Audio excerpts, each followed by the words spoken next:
And we're going to speak with the one and only Josh Peck. I'll tell you, these people are really, really busy. I want to tell you a little bit about them, but first I want to tell you after that almost hour-long televised thank you speech from Donald Trump last night, you look around the news today, and there's just not that much, hair-raising stuff. Other than the Navy is admitting its new fleet has a near zero chance of completing a 30-day mission, these new littoral ships that they've produced went hundreds of millions of dollars over budget, and they're not exactly what they were hoping for, much like the F-35 Joint Strike Fighter. That thing went over budget so badly it was ridiculous, and it still doesn't do everything they wanted it to do. It's pretty weird. That's what happens when you want the contract more than you really want the product to be good, I'm afraid. It's pretty tough. That was a rather inspirational speech. I got to tell you, when I watch Donald Trump's hand gestures, it looks a little mafia, doesn't it? I don't think all New Yorkers do hand gestures like that, but the connected ones do. Let's see, over the weekend, Italy is facing populist anger as populism sweeps the globe. America's white population is declining as the Hispanics population is increasing. I wonder how that happened. Oh, I know, they have larger families. Anyway, the number of Caucasian babies born was not as high as the number of Caucasian post-babies dying, so look out. Extinction beckons, right? $31 million stolen in a Russian hack. This whole thing about Russia hacking everything turns out to be total rubbish. And speaking of rubbish, this is a good one from Zero Hedge about all this global warming and climate change, which they're trying to sort of roll into one. Global warming didn't get them very far, as you know, so they went with climate change, and we know that climate change is a real thing. First of all, we have this thing called weather, and we have the 4 seasons, and the weather changes during the 4 seasons when they change. And we do know that insurance policies have been written for many years, pointing out things like your property is on a 50-year floodplain. Your home is situated on a 100-year floodplain or a 150-year floodplain. The Almanac is still a pretty good place to find out what's going to happen with your weather. They don't call it the Farmer's Almanac for nothing, and this country's eaten pretty well for, quite a long time. But back to this vanishing sea ice thing. The sea ice is gone. The polar bears are stranded on little snowballs floating out there. They're having to use snowballs as floaties, the poor bears. Well, the Telegraph.co.uk has reported the following. New analysis suggests that conditions are now virtually identical to when the Terra Nova and Endurance sailed to the South Pole, the continent of Antarctica, in the early 1900s, indicating that declines are part of a natural cycle and not the result of global warming. Here's another one. We know that sea ice in the Antarctic has increased slightly over the past 30 years since satellite observations began. Scientists have been grappling to understand this trend in the context of global warming. Well, you can grapple all you want, but within the context of global warming, you're going to come up with zip, bupkis, zeroid, nada. These new findings suggest it's not anything new. Here's another one. If ice levels were as low a century ago as estimated in this research, then a similar increase may have occurred between then and the middle of the century, when previous studies suggest ice levels were far higher. Now, Tyler Durden submitted this one. It's actually submitted by Martin Armstrong via ArmstrongEconomics.com. And this is what he wrote. I had a conversation in a hotel with someone who is very much a believer in man-created global warming. I began to notice a pattern to their thinking. When you test anything, you must see how it is connected to other reasoning. What emerged was a fundamental belief that government is good and there to take care of you until you die. This notion appears to be linked to those who just want to be taken care of, but not to the point that they are on welfare. They will pretend to be independent, thinking individuals. But there is a core surrender of independence because they do not want to think no one is in charge. They voted for Hillary as well. And this all seems linked to this desire not to be responsible for the future in a subtle way. Perhaps it's linked to childhood, when you didn't have to work or cook. They just took care of you. It seems that those who believe in global warming are more likely to trust government. What happens when they wake up and discover nothing is as they thought it would be?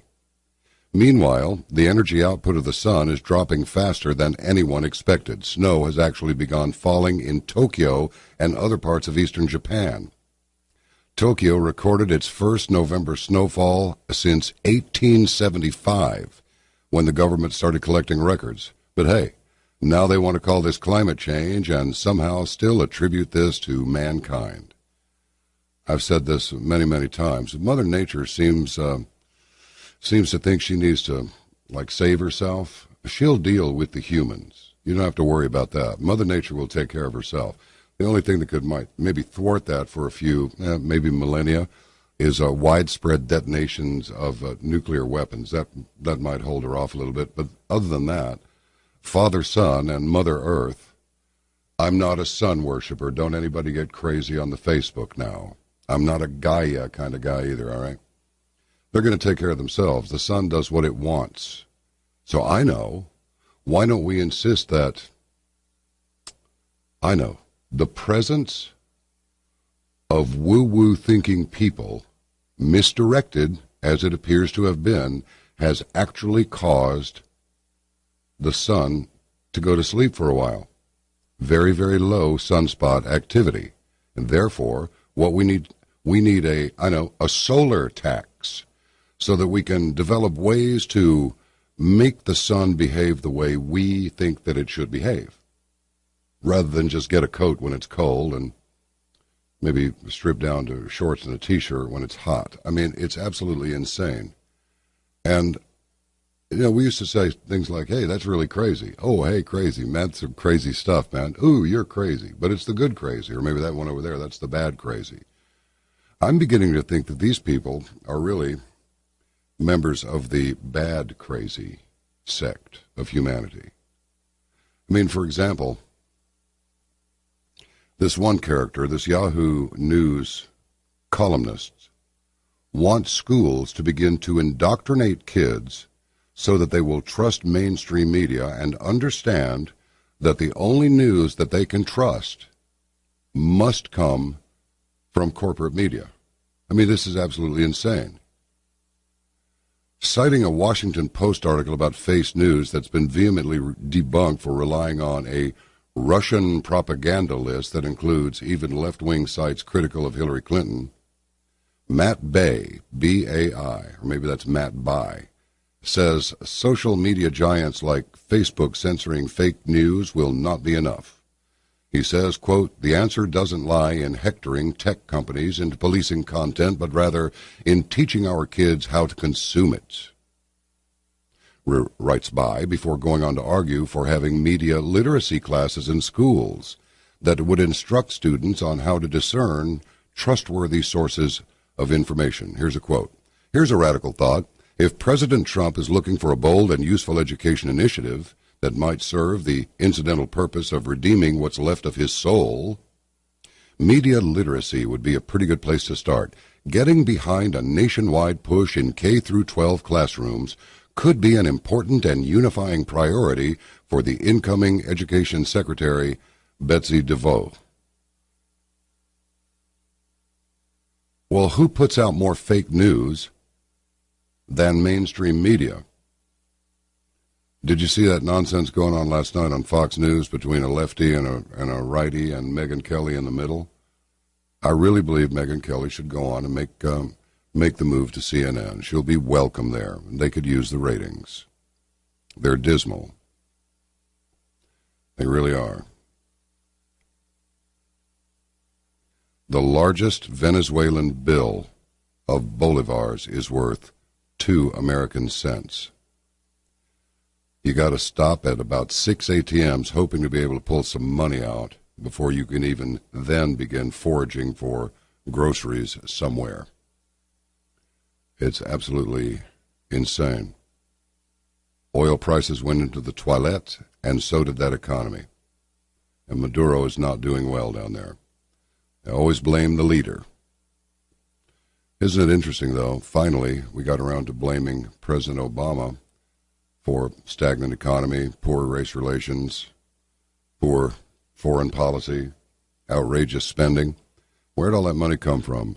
Funding these companies like Solyndra and others, while his buddy Hillary Clinton, the Secretary of State, puts together this foundation that hauls in countless hundreds of millions of dollars. And by the way, there is the possibility she may be prosecuted still. I guess we'll have to just wait and see. All right, let me tell you a little bit about Tom Horn and Josh Peck. Tom Horn is a longtime television and radio personality.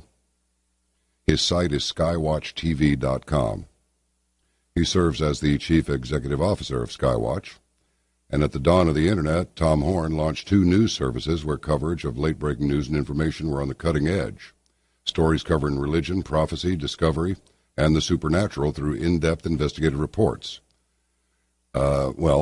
This led his network of writers being referenced and interviewed by the biggest names in broadcast, including the LA Times Syndicate, ABC, CBS, NBC, CNN, Fox, Time, the New York Times, the LA Times, the Chicago Tribune, Miami Herald, BBC, MSNBC, Michael Savage, Caravan to Midnight with John B. Wells. Thanks, Tom. Sci-Fi Channel, History Channel, Hannity and Combs, Sid Roth's It's Supernatural, The Jim Baker Show, Celebration, Daystar TV, Faith TV, The Harvest Show, The 700 Club, Coast to Coast AM, WorldNet Daily, Newsmax, White House Correspondents, and dozens of other news magazines and press agencies around the globe.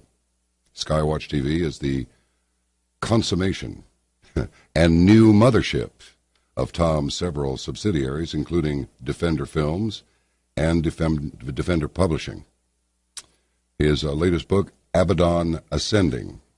All right, now, Josh Peck is an avid researcher of fringe topics, videographer at Skywatch TV, creator of The Sharpening Report, hosted by James DeWitt and Jake Rikochka, host of Into the Multiverse, and is the author of numerous books, including Abaddon Ascending, which he did with Tom Horn, The Conspiracy at the Center of CERN's Most Secretive Mission, Quantum Creation, Does the Supernatural Lurk in the Fourth Dimension, and Cherubim Chariots, Exploring the Extra-Dimensional Hypothesis. Josh Peck has been featured on TV and radio shows, including Skywatch TV. He's been on Caravan to Midnight a couple of times, and the Hagman and Hagman Report. He's a family man. He's married to Christina Peck, has 3 kids, and he works full-time in ministry, dedicating his life to Skywatch TV, Into the Multiverse, writing books, and providing for his family. And so, you know, the people at CERN didn't decide, oh, well, we're bored. We're not going to do this anymore. Not at all. And there are some interesting developments there. You know, the Telegraph, in particular, carried some stories from earlier in the year about just strange stuff happening over the CERN site. Now, when I look at it, I've seen a lot of strange stuff in Texas by way of clouds. You got clouds that look like gigantic, like Hindenburg-shaped blimps. These, can't remember what you call them. It's not a funnel cloud. That's something else. That's a thing that clobbers people like 2 days after Christmas last year in Dallas. Killed a bunch of people.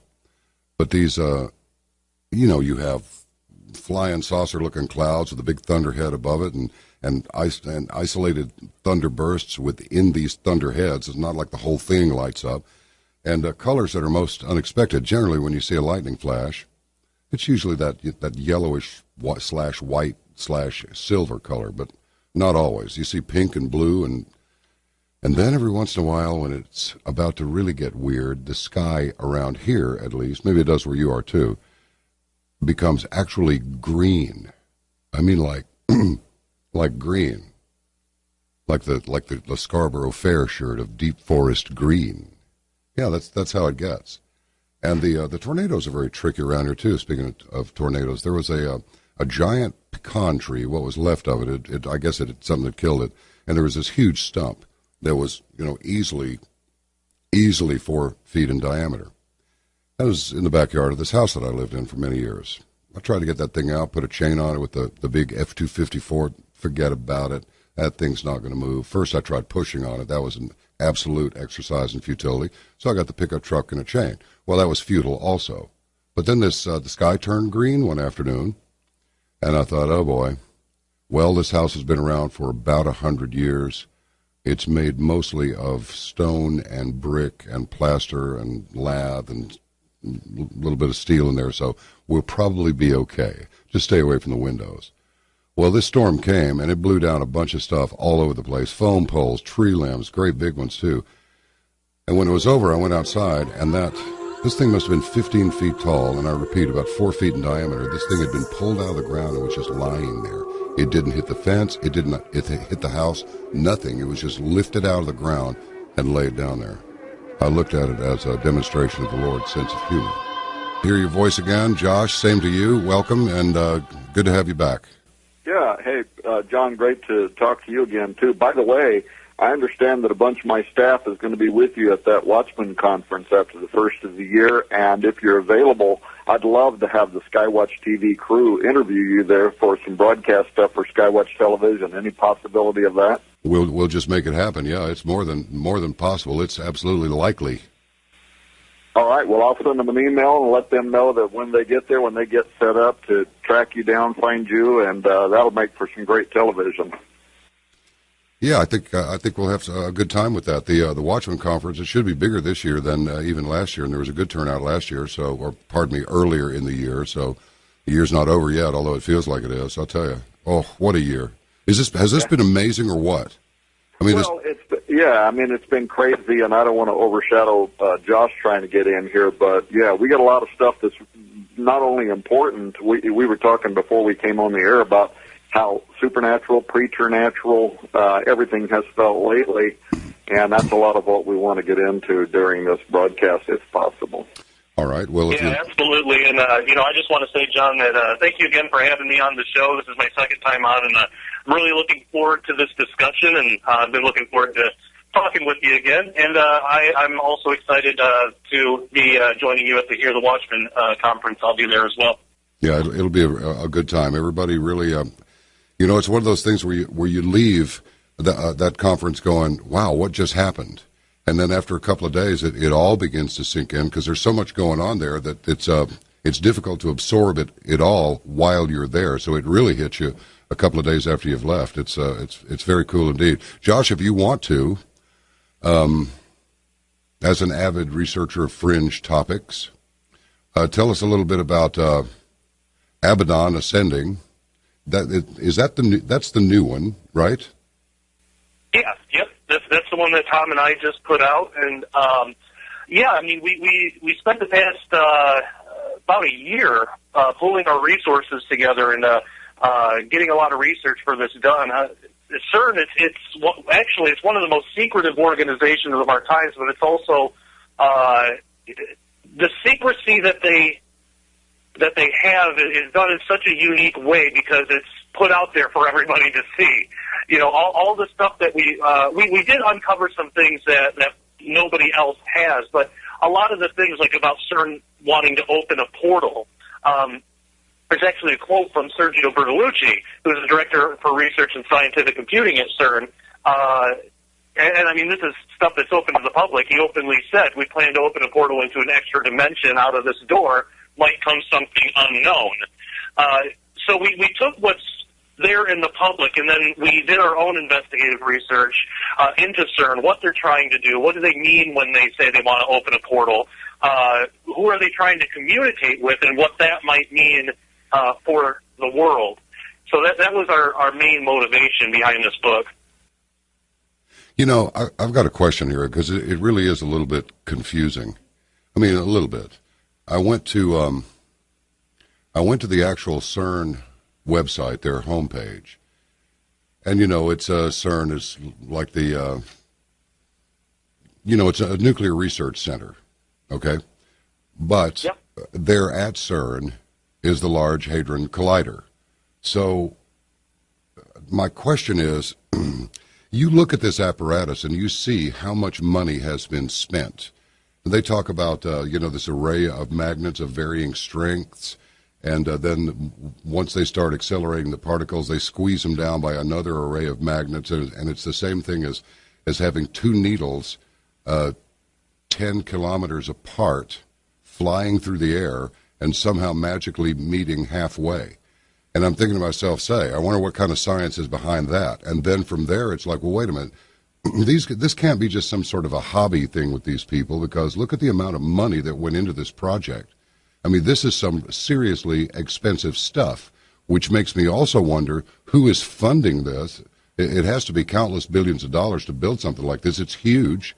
And if there is a difference between CERN and the activities regarding the Large Hadron Collider. Yeah, definitely. There is an extraordinary amount of money. It's actually not only is it the world's biggest machine, it's the world's most expensive machine. All the money comes from funding around the world. Different countries are involved in this. And actually there's a quote in the book from a physicist who said if only the UN could cooperate together as well as these other countries do at CERN, we might have a happier world. But it's strange that all these countries are coming together for this effort. Of all efforts, it's not world hunger, it's not even world peace. It's quantum physics. It's the fabric of reality. It's opening portals to other dimensions. That's what is bringing the leaders of the world together. That's what's inspiring them to put all of this money together into this one thing. So you're absolutely right. It's really strange, and it does bring up a lot of red flags. Well, and John, if I can just jump in here, I mean, on the surface, it's particle physicists. I mean, they're just trying to understand the fabric of reality. That's why they were looking for the Higgs boson, which they thought either the Higgs or the Higgs field might have something to do with what gives matter. But the average person out there doesn't ever stop to think about the fact that they are really almost entirely made out of motion. They're not made out of matter. They're made out of electrons spinning around protons, all this stuff. I mean, if you were to squeeze down to the actual matter that the average human body is made out of, it would disappear on the head of a pin. So how does this work? What holds everything together? What are these particles? What are the subatomic particles? And that's basically part of what they're trying to figure out at CERN. So they do what you were saying a moment ago. They're speeding up protons at the speed of light, or nearly the speed of light. They use these giant magnets to squeeze them down into a valley that is about the size of the width of the size of a human hair. They collide them together at these astronomical speeds, and they burst apart into their subatomic particles. And they've got several cameras inside that system that film those explosions, and then they wait to see what's happening with the particles. So a lot of this is really just it's the most advanced experiments in the history of humanity to try to get behind the discovery of the essence of matter. But then they're also trying to figure out if they can put some legs behind some of the more exotic theories like the multiverse or string theory or brain theory. Are there other dimensions that exist around us? Now, they have evidence that there are because of dark matter. We can't see dark matter, but we can see dark matter's gravitational pull on other planets and stuff, so we know that it's there. And actually, in the dark matter world, there's more matter there than there is in the world that we see in our three-dimensional reality. So partly they're also trying to make discovery around, what is going on in what is an invisible reality that is all around us. And are there intelligences there? I mean, there have been documentaries that have made. Brian Greene, a really popular physicist, Josh can speak more to him than I can, but they put out a documentary a while back in which they're talking about gravitons. This is the theoretical particle that gravity is made out of, and they're interested in gravitons from a string theory point of view because they believe that gravitons are a weak particle that exists within their own closed loop. In other words, they're not tied to this reality, and they may potentially be able to escape this reality into another parallel universe. And they believe that some of the experiments that they've done at CERN illustrate that fact. In other words, in some of these particle collisions, they've seen what they think might be gravitons disappearing into another reality, not decaying into a different kind of a particle, literally going somewhere else. And we know that matter doesn't just go somewhere else, right? Well, the fixed laws of reality as we understand them, the four strong, the strong forces and whatever, and entropy and all the rules of physics as we understand them that have been verified actually at CERN don't explain for the disappearance of gravitons unless they are escaping into a parallel reality. Now, what makes this very interesting, and Josh goes into this in great detail in the new book, Abaddon Ascending, and I'll explain in a second why we're referring to Abaddon, this ancient demonic destroyer. But Josh goes into detail, he can describe it better than I can, how they intend to use gravitons, therefore, as kind of like computer code. That if they can control them, if they can manipulate them, if they can control their spin, they might be able to put them together in a series of, think of it as computer code, and then send it through this doorway at CERN into a parallel reality to say, hey, we're here, are you there, contact us. And that's why Sergio Bertolucci, the science director at CERN, said in a public interview, we are going to open a doorway at CERN, and we are going to send something through. Something might also come back, what he called unknown unknowns. So they literally are admitting openly that they are going to open a doorway to a parallel universe, and they are trying to make contact with what might be on the other side. Now, the part that I want to get into, if we have time here today, is what does this have to do not just with physics, but with metaphysics, with the supernatural realm, as I might refer to it, because there's also been some other stuff going on, including some of the people that work at CERN. For instance, some of the employees at CERN recently conducting what they called a parody of a human sacrifice at CERN in front of the giant statue of the god Shiva. Now, why in the world would they be creating a parody of a satanic human sacrifice? These are employees of CERN. These are people with pass cards. Why in the world are they doing that? And that's just the tip of the bow on what we uncovered in terms of the occult connection. And we think we uncovered some stuff that it's going to be very unnerving for a lot of people when they read Abaddon Ascending. And John, just to quickly answer your second question, you asked what the difference between CERN and the LHC is. So just for the audience, if these terms are brand new, the LHC is the machine. That's the actual particle collider. It's an acronym for Large Hadron Collider. And then CERN is just the governing body that makes all the decisions of what they're going to use the LHC for, what different experiments and stuff like that. So when we talk about CERN and the LHC, that's what we're referring to. What significance does the hadron or hadron part in LHC? What's the hadron part? What does that even mean? Is that somebody's name, or is it a technique, or what is it? A hadron is just a type of particle. So okay. It's like a classification of a particle that has a certain set of attributes. So basically, they usually use protons. A proton can be considered a hadron. It's in that group. So hadrons is just a single grouping of a certain type of particle, but sometimes they'll use ions, which are also hadrons. So when they say that it's the Large Hadron Collider, they only work with hadron-type particles to collide in this machine. You know, I'm looking at this article from express.co.uk that was published back in June of this year. Yep, June 29th, and John Austin did it, John with no H. And they got a picture here of what appears to me to be a good old Texas thunderstorm with a couple of extra touches. You know, there's this distorted flying saucer-looking shape with some big thunderheads above it and what appears to be a lot of rain underneath. But the note here under the photograph is that conspiracy theorists say this cloud or whatever was full of energy taken in by the Large Hadron Collider. It says LCH here, but I think they meant LHC. And some people claim to have seen faces in it and all that. And here's the thing. I am an enthusiast. I like this kind of stuff. But I'm sort of the skeptical enthusiast because, I also saw how the left wing was behaving at some of their moronic protests.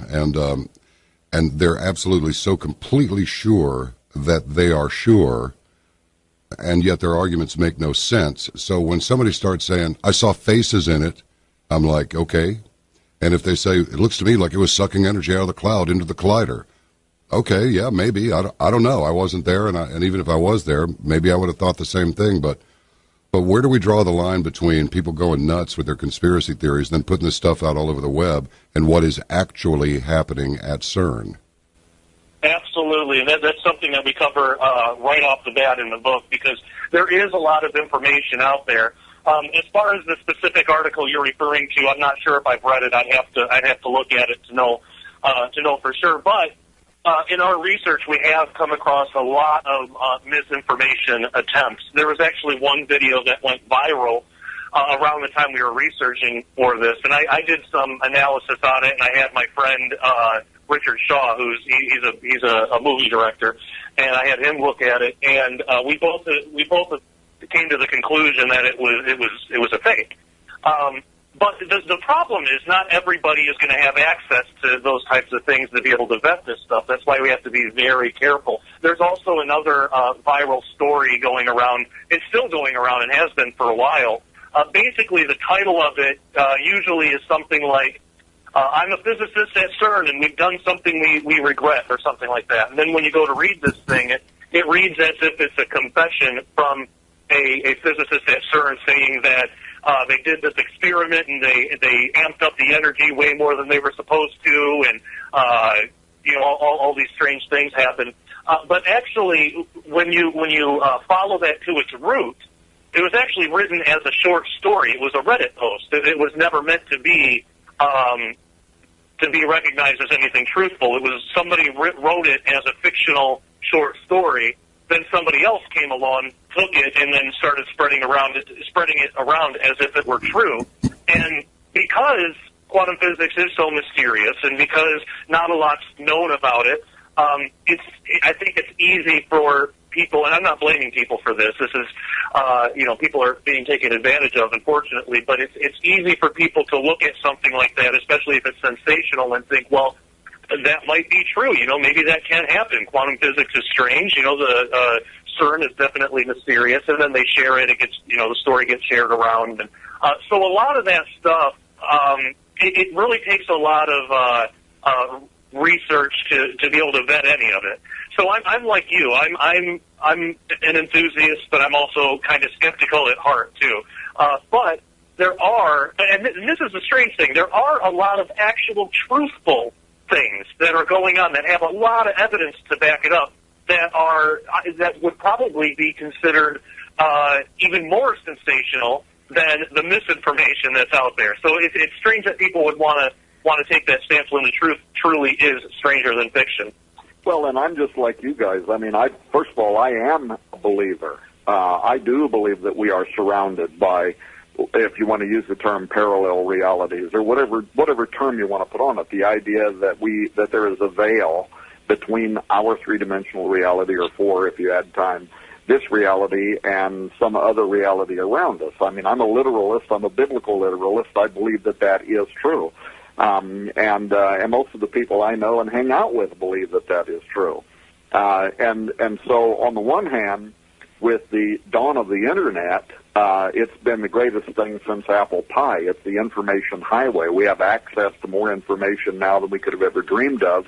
The downside is that you do have an awful lot of people out there that produce this fake stuff, and with some of the new programs now that you can use for manipulating film and also manipulating images, it's just so easy for people to create fake stuff that you spend a huge amount of time trying to get behind it. Now, that story that you were referring to a moment ago, John, there actually was a real story, and that is, if you recall, when something broke on the Large Hadron Collider here, I don't know, 24 months ago, 18 months ago, something like that, and had to shut it down for a little while, when they started it back up, they were saying we're going to go to our highest power output ever. Yeah. And when they started that back up, there were people all along the Swiss border that were reporting that they were seeing giant beings.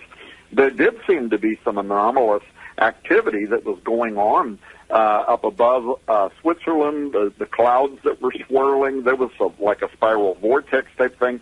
And some of that was reported by mainstream news media that was filming it. So there was some reality. Well, then within a few days, the very same images were being posted online. The film was being posted online, but now it was showing a UFO coming down out of the middle of it and zapping something with a big beam, and it was all completely fake. But they started with something, like Josh was saying a moment ago, that actually was very intriguing and made you wonder if something that they were doing at CERN was not, in fact, somehow tampering with the atmosphere and creating what you might think of as a vortex or something like that.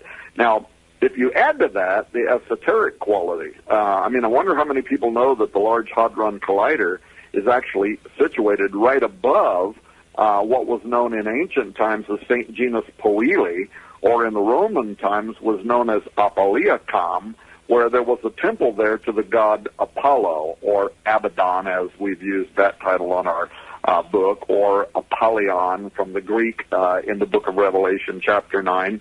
And they built a temple there to him, and they believe that that location, the very location that is in the center, at the heart of the Large Hadron Collider, the ancients believed that that was actually the doorway to the abusos, to the abyss, to the underworld, to what the book of Revelation calls the bottomless pit. And they believed that down beneath the surface of the earth there was this pit in which Abaddon, the king of the underworld, existed.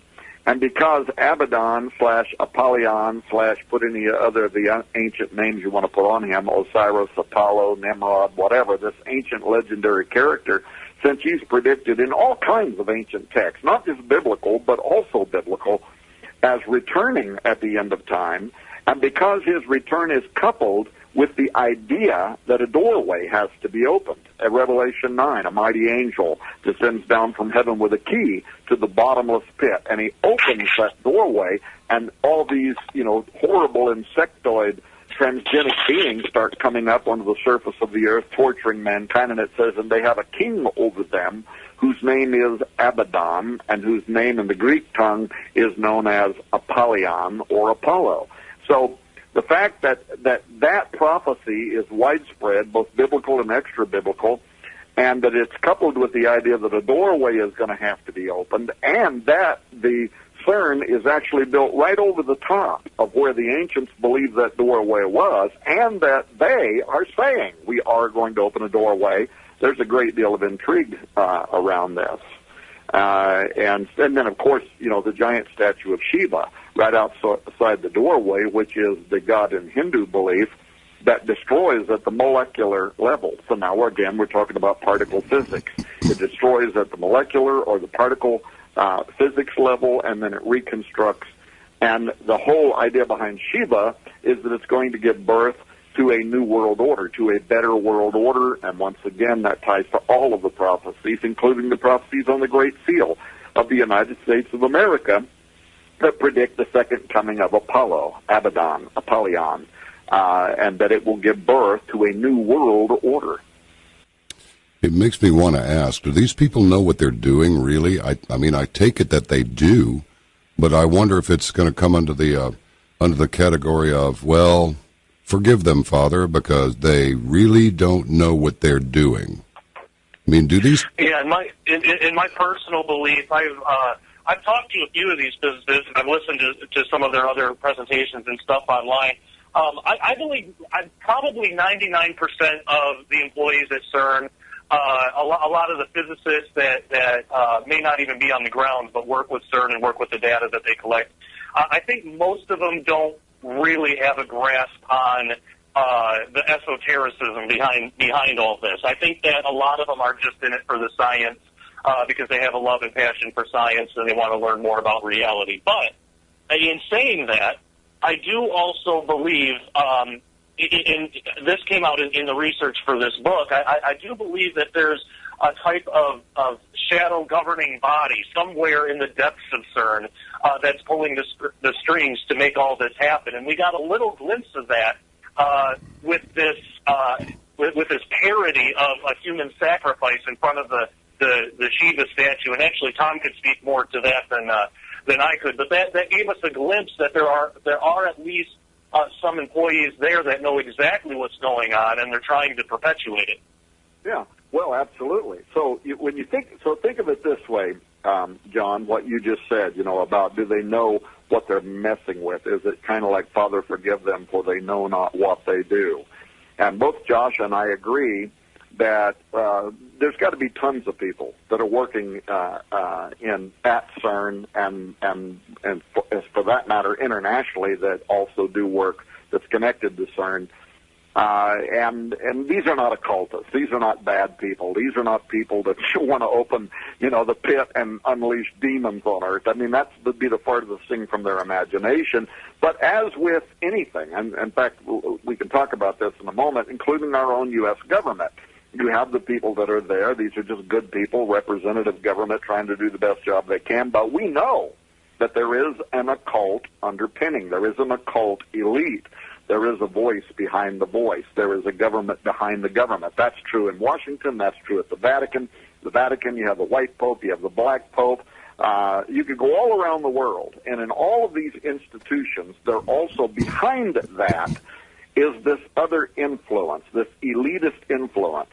And so when you think about the arrival of Abaddon, not only was it prophesied, but there's a very intriguing thing here that's missed, even by most Bible scholars. And I've been doing this for so many decades I can't really count. I'm getting old, John. But I have never heard anybody point this out before. So maybe somebody has. I've never seen it. But when you read Revelation 9, and it talks about the doorway of the earth, the bottomless pit's open, Abaddon comes up out of the bottomless pit. The Apostle Paul referred to him, and he says that the Antichrist will be possessed by the spirit of by this spirit, Apollyon. He calls him the son of perdition. The word perdition, there's the Greek, Apollyon, Abaddon. Revelation 17:8 says the beast will rise up out of the bottomless pit and go into Abaddon, Apollyon, the Antichrist, if you will. So there's going to be the incarnation of this spirit on earth. He's going to be the final day king over earth. But here's the part that people don't talk about, and that is as all these hellish things are released from the bottomless pit and it's torturing humanity. By the way, it can't touch those who are sealed with the seal of God. So if you know who you are and where you are in God, you don't have to worry about this. But so it's torturing humanity. But then look at what it says in verse 21. All these people are being tortured. Here's the part that the scholars miss. It says, and yet they repented not of their sorcery.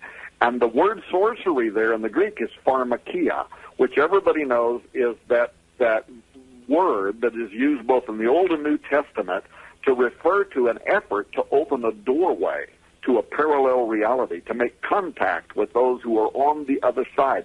So there's obviously an effort here on the part of those who are finally being tortured. There was an effort on their part, in other words, to contact, to open a doorway, to invite, if you will, into our three-dimensional reality this other darkness. And this is one of the things that concerns me a lot, and we go on into this in Abaddon Ascending, and that is this giant question. Have you ever seen so much occultism moving into the mainstream in the history of our nation? It's everything from little things like, and I'm not undervaluing the importance of this, but it's things like Satan clubs that are opening up on grade schools for children across the nation. It's things like Baphomet satanic statues being erected on public grounds and being proposed for public places like Oklahoma, Detroit, and so on. It's also then, though, the satanic sacrifice that was performed at CERN, or the parody of. And by the way, just because it's a parody doesn't mean it wasn't powerful. All of Aleister Crowley, the Book of the Law, all of this dark Satanism says that where you can't actually have a satanic a blood sacrifice, you do it as a parody. It's like a talisman. Everybody knows that symbolism can also be a powerful invitation for a gateway or a doorway to be opened. Then add to that the all-day-long Gotthard-based tunnel satanic ceremony in the Swiss Alps in Switzerland, not far from CERN, that was recently attended by government leaders. So you take all of this stuff, but then, John, and this bothered me or concerned me more than anything else, take what we learned through the WikiLeaks revelations. Now we started learning, and I don't know, I'm not saying this involved Hillary Clinton herself, but it certainly involved those who are and were around her, campaign chairman John Podesta, his brother Tony Podesta, others who God only knows how many in the U.S. government, involving things like spirit cooking. And most of the public is completely unaware where that comes from, what it means, and what it's part of. It's really only the tip of the sword, where you're using things like, menstrual blood and semen and breast milk and urine, and you're mixing all of this together with congealed blood, and then you're doing these, the one that you can watch online with Marina Abramovic is where she's painting on the wall with it, and she's talking about sticking a knife in the middle finger of your hand and cutting through and eating the pain, and that's a part of it. But this actually all comes from Aleister Crowley, the Book of the Law, which I studied at length years ago as a researcher, but not as a student. And spirit cooking is a part of the Black Mass in one instance, where you want to perform a blasphemy of the body and blood of Jesus Christ, and so you use the elements from spirit cooking to be able to do that. But anyway, when you look at these emails, there's something here that is very scary, and that is the nature of the emails are intimate. What do I mean by that?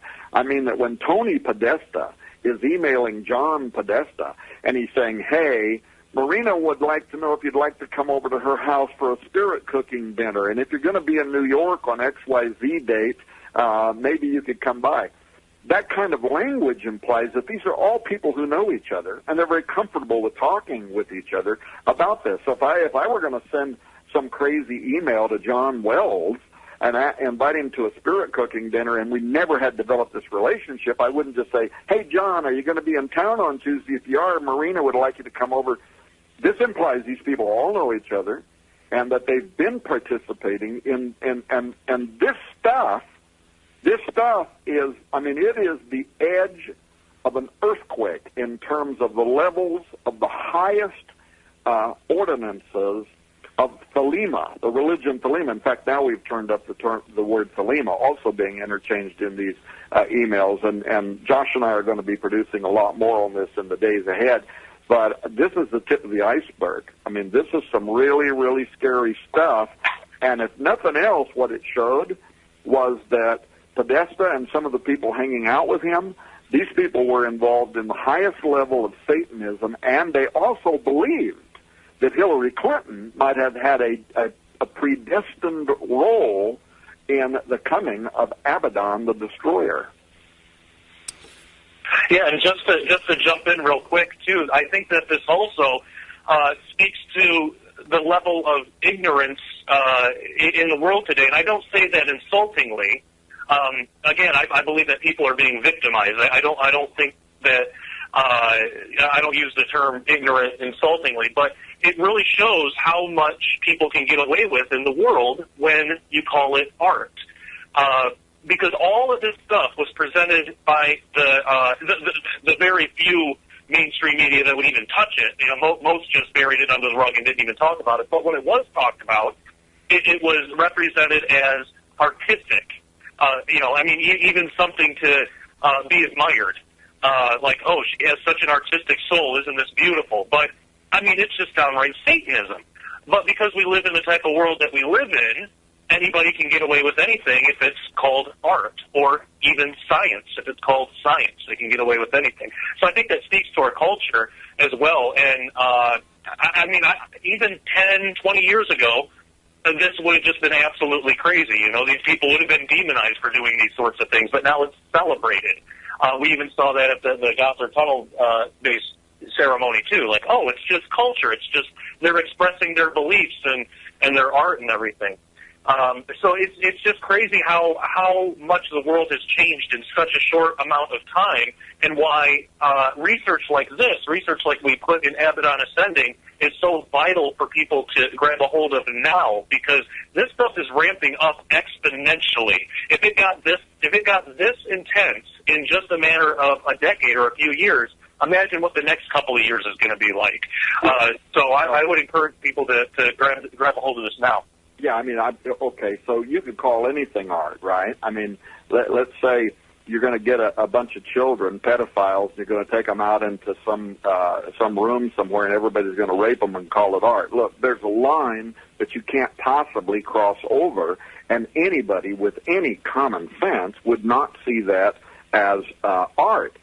When Marina is telling people to carve a butcher knife into their hand and eat the pain, when in another one of her recorded displays, she literally pulls out her fingernails, she pulls out her toenails, she cuts off her hair, she throws it in a giant flaming five-pointed star that's on fire. Then she jumps into the fire and goes completely unconscious, and people have to drag her out to save her life. Look, this is Mark chapter 9, where demons are trying to kill a boy by throwing him into the fire, and they've got to be delivered by Jesus Christ.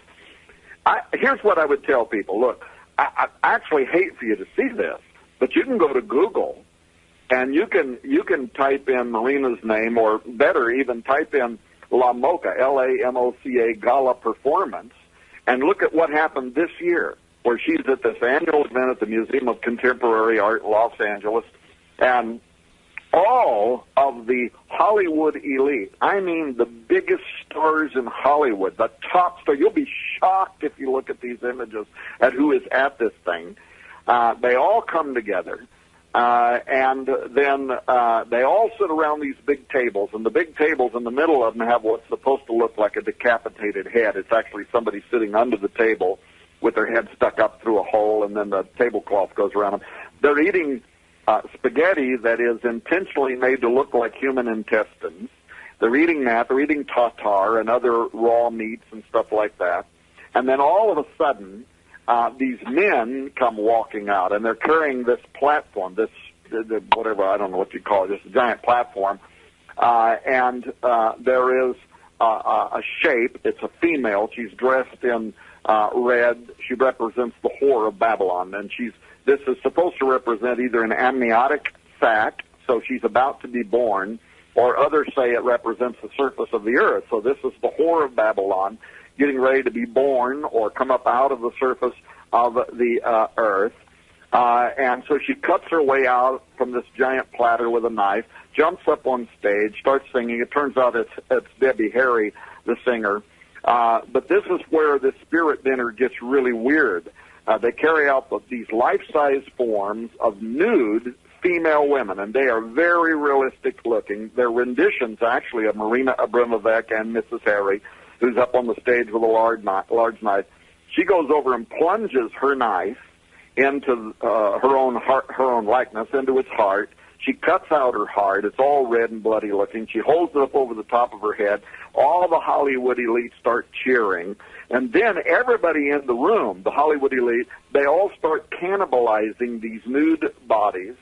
And the irony here is that the material that these nude bodies are made out of is the spirit cooking recipe. So there's sperm, I don't even want to go into it. It is the nastiest, terriblest stuff on earth. And all these Hollywood elite are cheering as they're cutting their own pieces off of these human female bodies and eating them. And the irony here is these are the liberal elites who are supposed to be the champions of women's rights, and they're celebrating the parody of murdering and cannibalizing women. It's the most astonishing, disgusting thing ever. So I think there's a line you don't cross over, and you don't say this is art. You admit what it is for real. This is right out of the book of Philemon. This is Satanism, and it just simply illustrates how many people are part of this dark ceremony. But don't forget, when it came to Aleister Crowley and the OTO members of his religion in Thelema, they were not just doing this just to be disgusting. They were doing this intentionally to open a doorway through which they could invite contact. The whole purpose, even behind spirit cooking, if somebody wants to read about that, is it's meant to create a union between you, mankind, and supernatural entities that I would call the demonic world. The whole purpose, make contact, break down the doorway, what the Bible would call, pharmakia. This idea that you are going to use, whether it's a shaman using mind-inducing drugs, whatever it is, the purpose behind it is to open a doorway to put you in contact with supernaturalism. Wow. Well, going all the way back to Marquis de Sade, all these stories about, this couple had this child and did a bunch of abuse to the child and then threw it in the fire and all this other stuff. I think it was a daughter, actually. Threw it in the fire and all of this. I mean, these, and I remember there was this book when I was in junior high school. It was circulating around. Somebody got hold of it. The history of torture, and you see all these, you read all this stuff. Everything from racks to stuff going on in sub-Saharan Africa and all this stuff. And I'm going, yeah, okay. But, it's pretty easy to come to the conclusion that mankind has been self-destructive, exo-destructive, kinky, weird, vile, perverse, deviant, and crazy for as long as we've been able to record their antics in the annals of history. However, when you start looking at people, take for example this thing that's popped up about robots, sex bots. Yeah. What they call them, siliconcubines now, right? Mm-hmm. And you got Westworld, and you got this other one, Humans, on, I guess it must be on BBC 4, maybe. But I can't imagine deciding to make a union with an android that is a machine that's programmed to talk to you, and it's, who knows, and maybe it's got some real serious AI installed there on its little computer, and can actually talk with you and respond to you just exactly like a human. But it seems to me that way madness lies. If you decide that you're going to fall in love with a robot and sleep with the robot and have sex with the robot and everything else, then we transition from that over, family stabbed by a son at Thanksgiving dinner. Somebody flips out, cuts somebody's ear off over a subway seat in New York, and then maces a bunch of other people. And then, okay, those are the nutcases. And on Drudge Report, you frequently find car of filth, house of filth, tree house of filth, hut of filth, 85 dogs and cats living with one person, So I wonder, do we have any reason to believe, the numbers of people have increased on the face of the earth, but do we have any reason to believe that their behavior has changed into what we see today from anything that's gone on in the past? It seems like people have been doing this, coming up with some sort of a spirit to sacrifice to, or some sort of if they don't have a little demigod or a god handy, they'll make one up and then start cutting people up and sacrificing them to this god that they just invented. Is there anything to suggest that human beings have changed at all, or that we're any closer to the end of the line now than we were, 3,000 years ago when people were doing the same thing all over the world wherever they could get an opportunity to do it?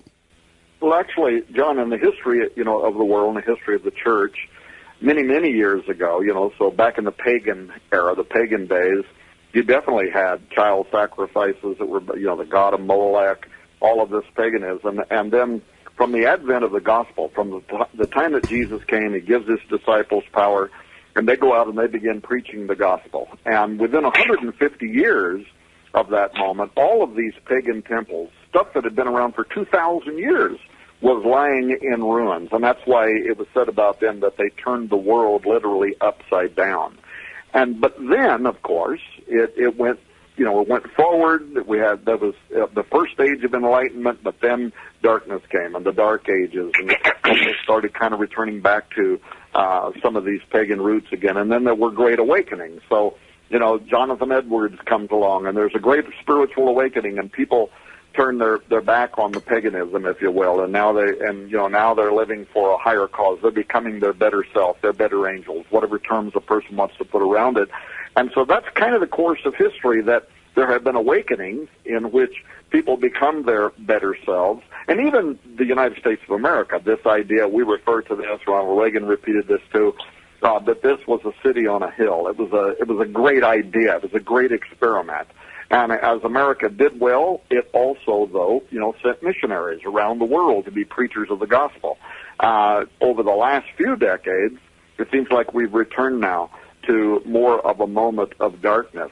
And when you were talking a moment ago about, children being misused, things like that, that too is right out of the book of Philema. Aleister Crowley saying, that one of the best, if you can't get the menstrual blood of a woman, next best to that is the blood of a child. So now, here we are, we're back again. And by the way, the spirit cooking revelations and the Podesta emails actually might contain code for child sex trafficking. And I'm not the first person that has said that. We're going to be spending a great deal of time investigating that. Hagman and I were working on some stuff.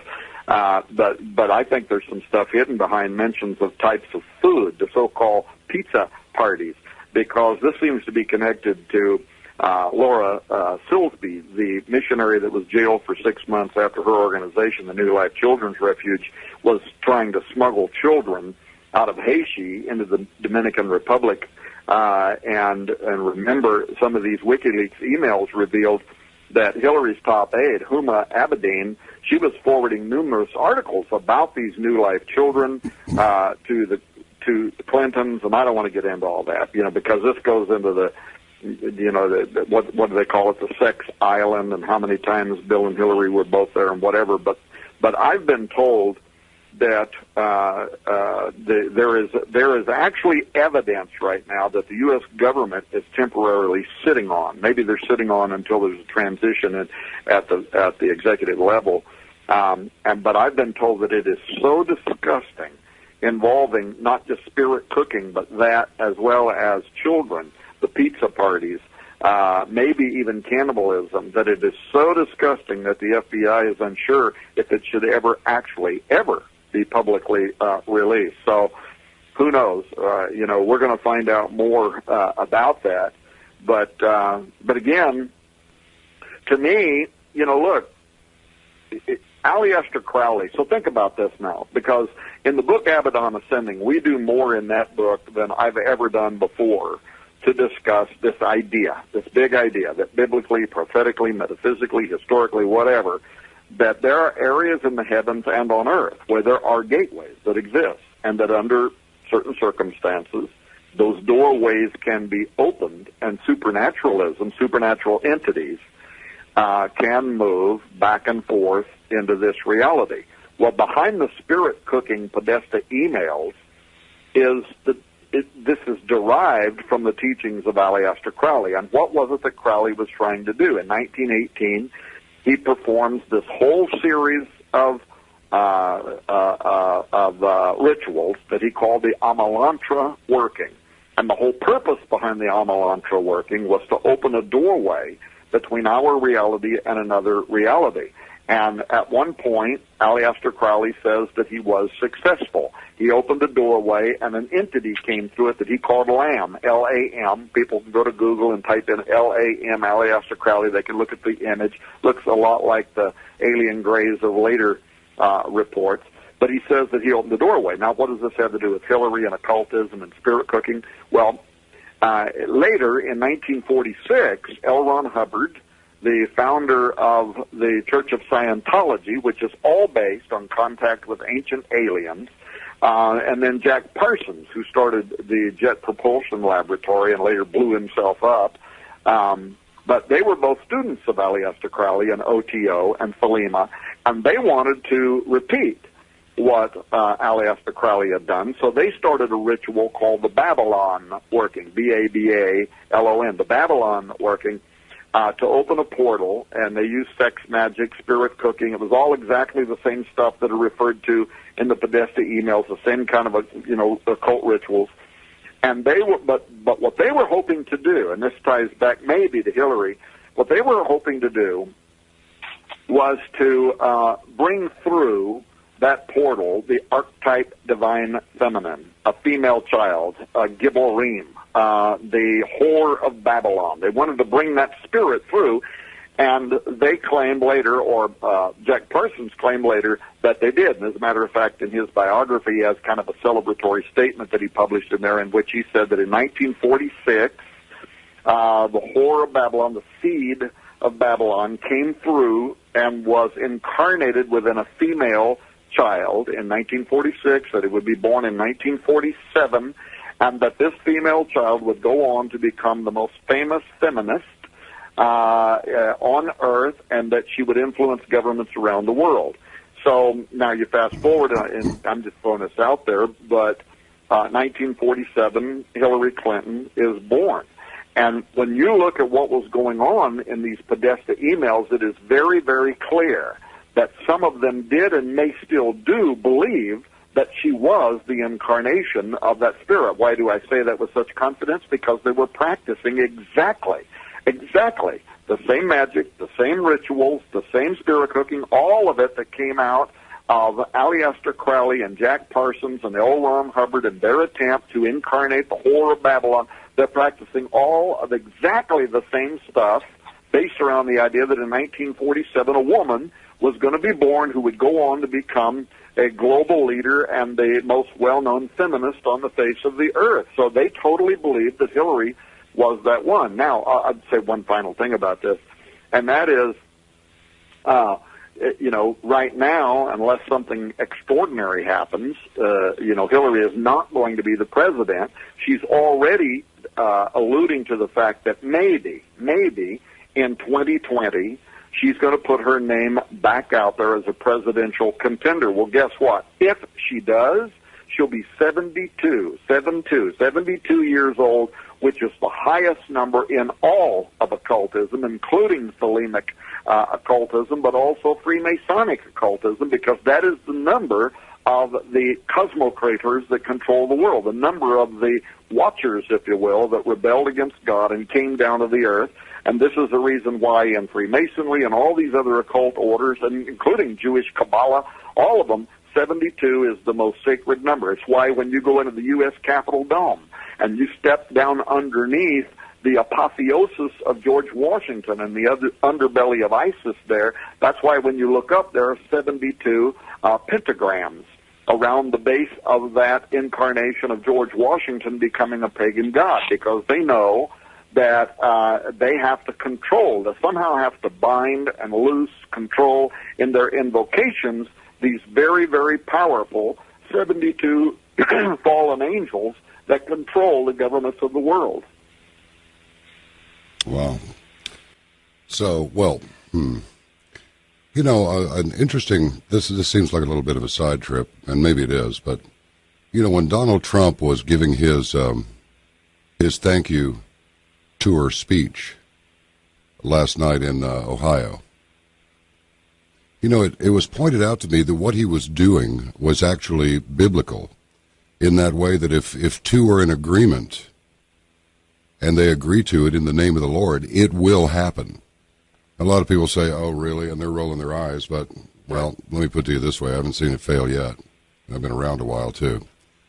And when he called on everyone to share and agree on the vision, it was pointed out to me that what he was doing was actually biblical. He was getting people to be in agreement to go forward with this plan to restore the nation.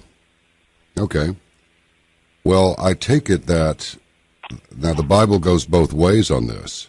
So if a couple of people are in agreement that they're going to do something that's contrary to what Scripture tells us we should be doing, if we want to see anything good on the other side of this life.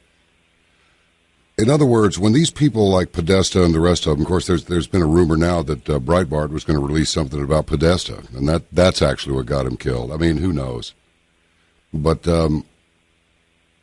whether or not any Satanism really has any effect on anything in the minds of people who really aren't interested in this stuff, if enough people up there believe that it is effective, it appears that they can not only cause bad things to happen, or what normal people would consider to be bad things to happen, like abusing children and ritual sacrifice of children, adults, usually women. If enough of them believe that this is a real thing, then it seems that the Dark One, Satan, actually provides some protection for them so that they can continue doing it. Now, if you don't agree in any way, just smack it down and let me have it. But that's kind of what it looks like from where I'm sitting right now. Well, actually, I completely understand what you're saying, and I've noticed a similar phenomenon. And actually, this kind of leads into some strange territory, because I believe that what you're describing we're actually seeing now in the movement for official disclosure. And this is something else that's come out in the Podesta emails, because there are a lot of people all across America that are really pushing for the government to release what they know about extraterrestrials. Well, John Podesta was one of them. And for those who might not be familiar with him, he was the former chairman of Hillary Clinton's presidential campaign. He was chief of staff to Bill Clinton and counselor to Barack Obama. But in the WikiLeaks email, what was exposed was that John Podesta was in contact with Edgar Mitchell, who was an Apollo 14 astronaut, sixth man on the moon. And they talked a lot about disclosure, and they set up meetings through these emails. Now, there were a lot of common themes through all these emails, and Tom and I are still in the process of cataloging them, because there's a lot of them, and they keep coming in almost on a daily basis. But in all these emails, there's always a push for meetings concerning official disclosure. Sometimes Hillary Clinton is mentioned, sometimes Barack Obama is mentioned, sometimes even Pope Francis is mentioned in these meetings. And it's interesting because Hillary Clinton, during her campaign, she made that odd statement that if she were elected president, she would do everything that she could to release what the government knows about aliens. Well, that was Podesta. That was Podesta influencing that. And actually, when Obama's term was coming to an end, John Podesta tweeted out, on Twitter, he tweeted out that he felt like a failure because he couldn't convince Obama to do anything, to be the official disclosure president, So he was kind of bummed out about that, and so he went over to Hillary and tried there, and she seemed more comfortable with the idea. Yeah. But also in these emails, and again, it goes back to what Tom was talking about, this intimate language that's used, because nothing is explained as if it were the first time these people were hearing any of this. So in these emails, they talk about non-violent ETIs, or extraterrestrial intelligences. And there are even some emails that describe them as being obedient to God.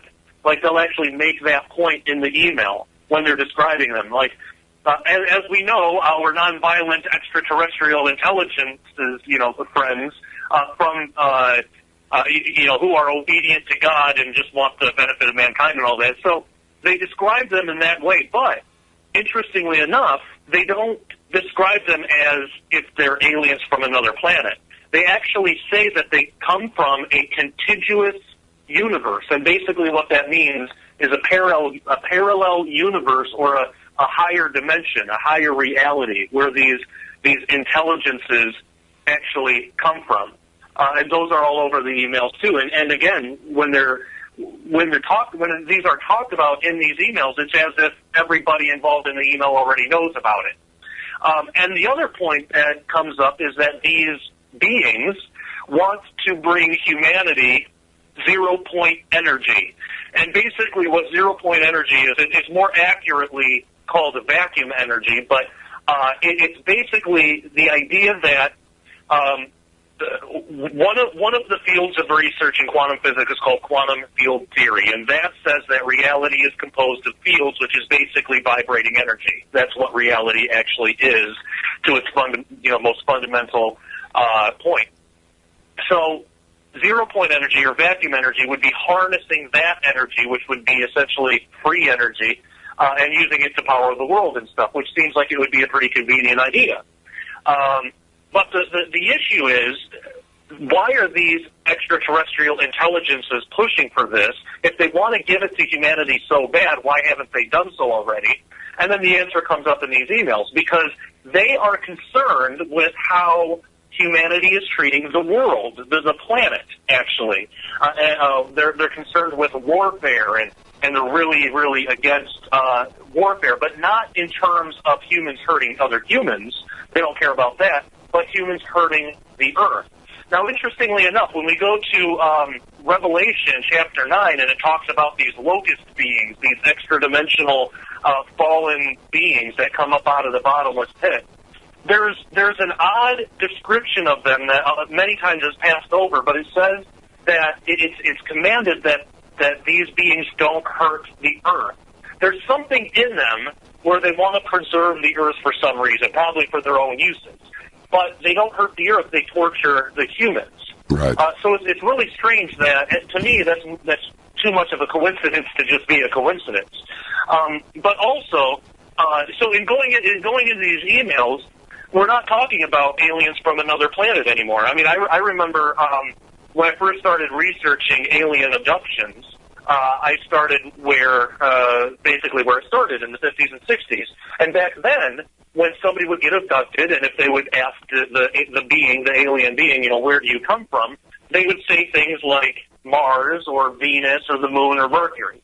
Well, then our technology, we got better technology. We were able to actually use telescopes and satellites and see these planets and measure the properties of these planets and realize that there is no way that any kind of life is going to survive, especially on Mercury. I mean, you try to build a spaceship on Mercury, it's just going to melt. So that doesn't work. Well, around that time, abductees started reporting that these aliens were saying that they were from far-off places like Zeta Reticuli and Arcturus and things like that, way out in the galaxy where we didn't have any hope of being able to vet their story or check up on them.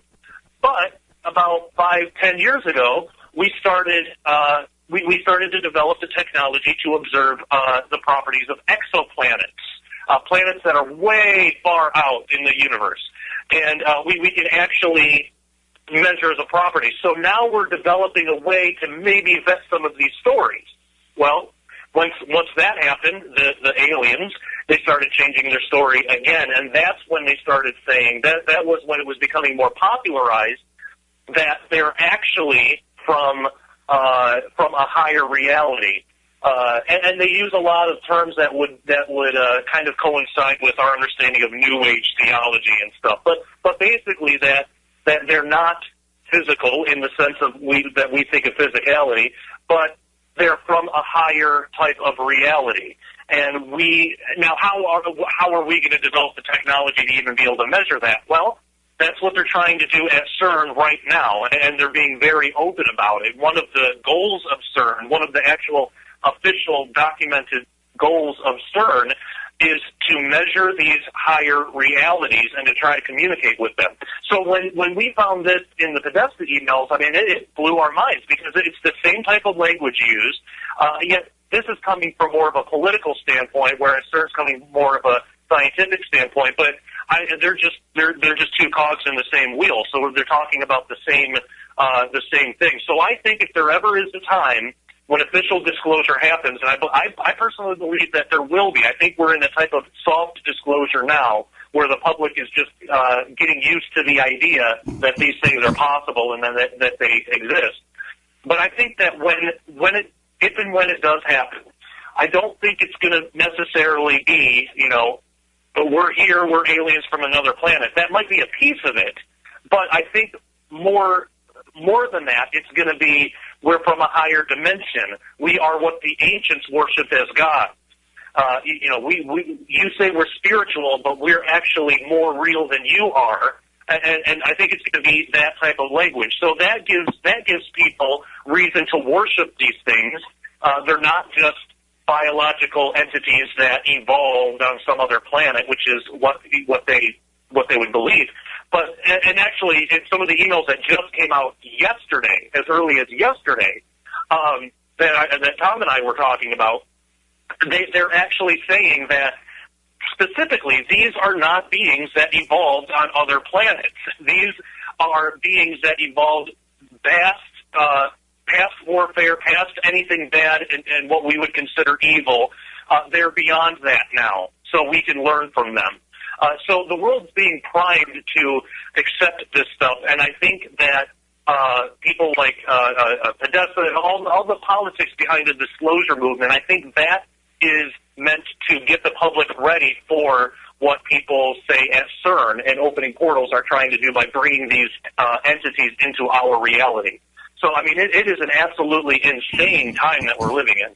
And, John, if I can add to that, what he's talking about, official disclosure, but what you were talking about a few minutes ago about, Trump going out talking about if any two agree on certain things, and does the devil also have that kind of power? If occultists come together and they agree. And I would just say people ought to think back about when Moses stood before the Egyptian sorcerers, and keep in mind that those sorcerers were able to replicate almost all of the miracles that Moses did, that God had sent him there to do, and that were being done by the hand of God. So, absolutely without dispute, there are occultists, especially those who may be in possession of Watcher's knowledge. If you was to talk to an ancient Hebrew and ask them, when did occult knowledge come into the world, and when did sin and evil come into the world, their answer would be different than ours. Evangelical Christians would say, well, that was at the fall of Adam and Eve, and that was when evil entered into the world. But if you ask an ancient Hebrew, that would not be their worldview at all. They had an Enochian. They had a worldview based on the book of Enoch. The ancient Hebrews, all of them, including the time when Jesus came on the earth, they believed that evil entered into the world when the Watchers came through a portal, when they came down onto Mount Hermon. And in fact, that's even the way the New Testament refers to them, as traversing through a portal. It says that they kept not their fixed habitation. They moved out of their reality into our reality, and that was what the Hebrews believed was the moment in time when sin and evil entered into the world. And when you read the book of Enoch, what did they do, John? They did exactly what the question you just asked. They said, let us agree together. Let us put a binding upon ourselves that we are going to do this thing. And they came together and they agreed together, and it had great, in fact, the power was so much that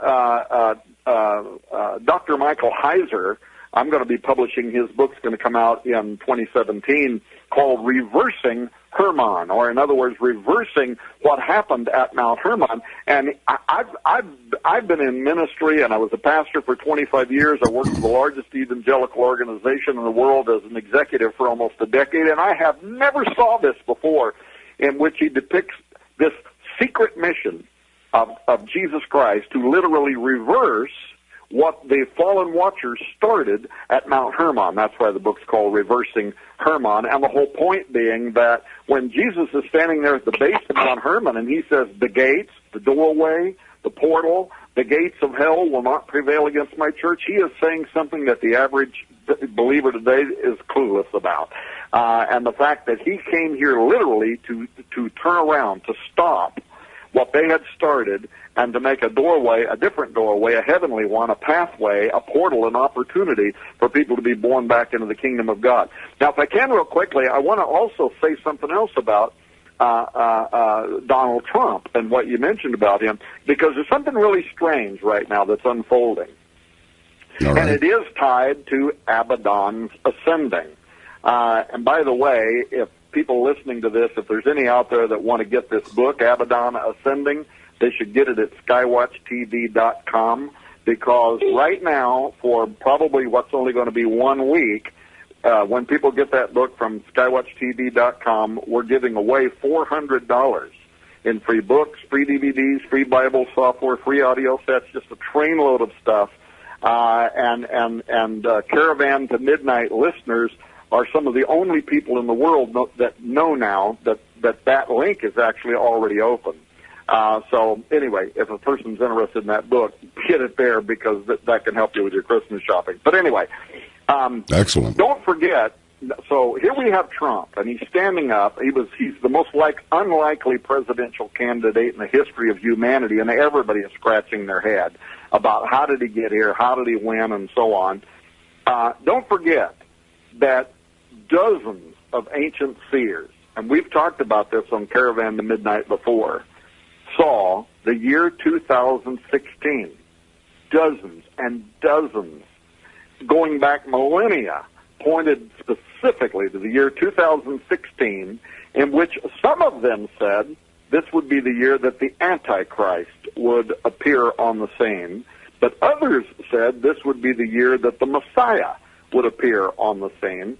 And I've only, imagined that the difference here is that those who have not accepted Jesus Christ as Messiah are still looking for him, but those who have would see this as the coming of Antichrist. But in any case, literally dozens and dozens. Jonathan Edwards, the great preacher from 350 years ago, writing letters to Yale University, the Antichrist will be on earth in 2016. Others, 300 years ago, Rabbi Meir Horowitz, translating the book of Daniel and the times, and half of times, concludes that in the Hebrew calendar year 5773, which is 2016 to 2017, based on the way they set their calendar up, but it began October last month.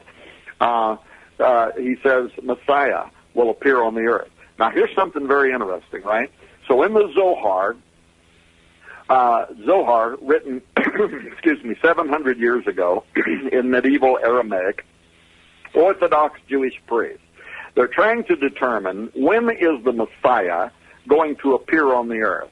And anybody can read this. It's in the Era section of the Zohar, in a subsection called Signs Heralding Mashiach, or the Coming of Messiah. They say in the year 5773, the Messiah will make himself known, but only kind of secretly to the rabbis, if you will, in Israel. In our Gregorian calendar, that's 2012. Well, guess what? 2012, Donald Trump travels to Israel. He meets over there with Benjamin Netanyahu, members of the Likud party. He even goes on television telling people to vote for Benjamin Netanyahu and the Likud party in the general election. That's 2012. Now, these rabbis, from that day until now, they've been saying the Messiah is here. He's made himself known. And people from all around the world Jews need to start traveling back to Jerusalem. Dozens of rabbis have said this. Anybody can Google and verify what I'm saying. He's here, right? So now you have the 300-year-old plus prophecy of Rabbi Meir Horowitz saying, but he will become manifest, he will be known to the world in 5777. That's the year 2016 through September of 2017. And all of a sudden, you have Trump elected. By the way, I'm not saying Trump's the Messiah. I'm not saying that. I'm saying something very strange going on here, because the minute he was elected, rabbis came forward, and now look at what they're saying. They're saying that the gematria, the numerology of Donald Trump's name, means Messiah. This has been in the news. And here's something that people ought to keep in mind, that the Jewish idea of Messiah is not like the Christian idea. We think of Messiah, we think of Jesus, the incarnation of God, divine birth, all that. That's not the Jewish idea of Messiah. Literally means the anointed one, and it refers to the ancient practice of anointing a king, a political figure, with oil whenever they would take the throne. Now, there are several criteria that the rabbis have put together for when they will know when the Messiah is here and what will happen during the Messiah. First, he's going to be a political figure. He's going to take the world stage, and he is going to cause decisive battles to be fought in favor of the Jewish nation. And I think this is why you've heard Trump out there saying, we're going to be against the Iran deal. We're going to stand up for Israel. Nobody's going to do this any more than we have. And now, while he's saying that, notice what the rabbis are doing.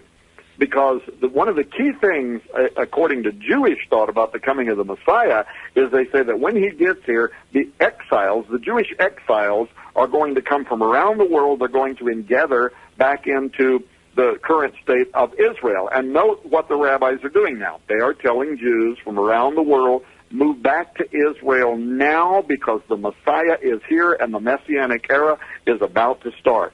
Secondly, the ancient rabbis said when the Messiah arrives, he's going to restore the temple service. And note that the rabbis now are calling on Trump, and in one case they're calling on Trump and Russia's leader Putin to come and to rebuild the third temple.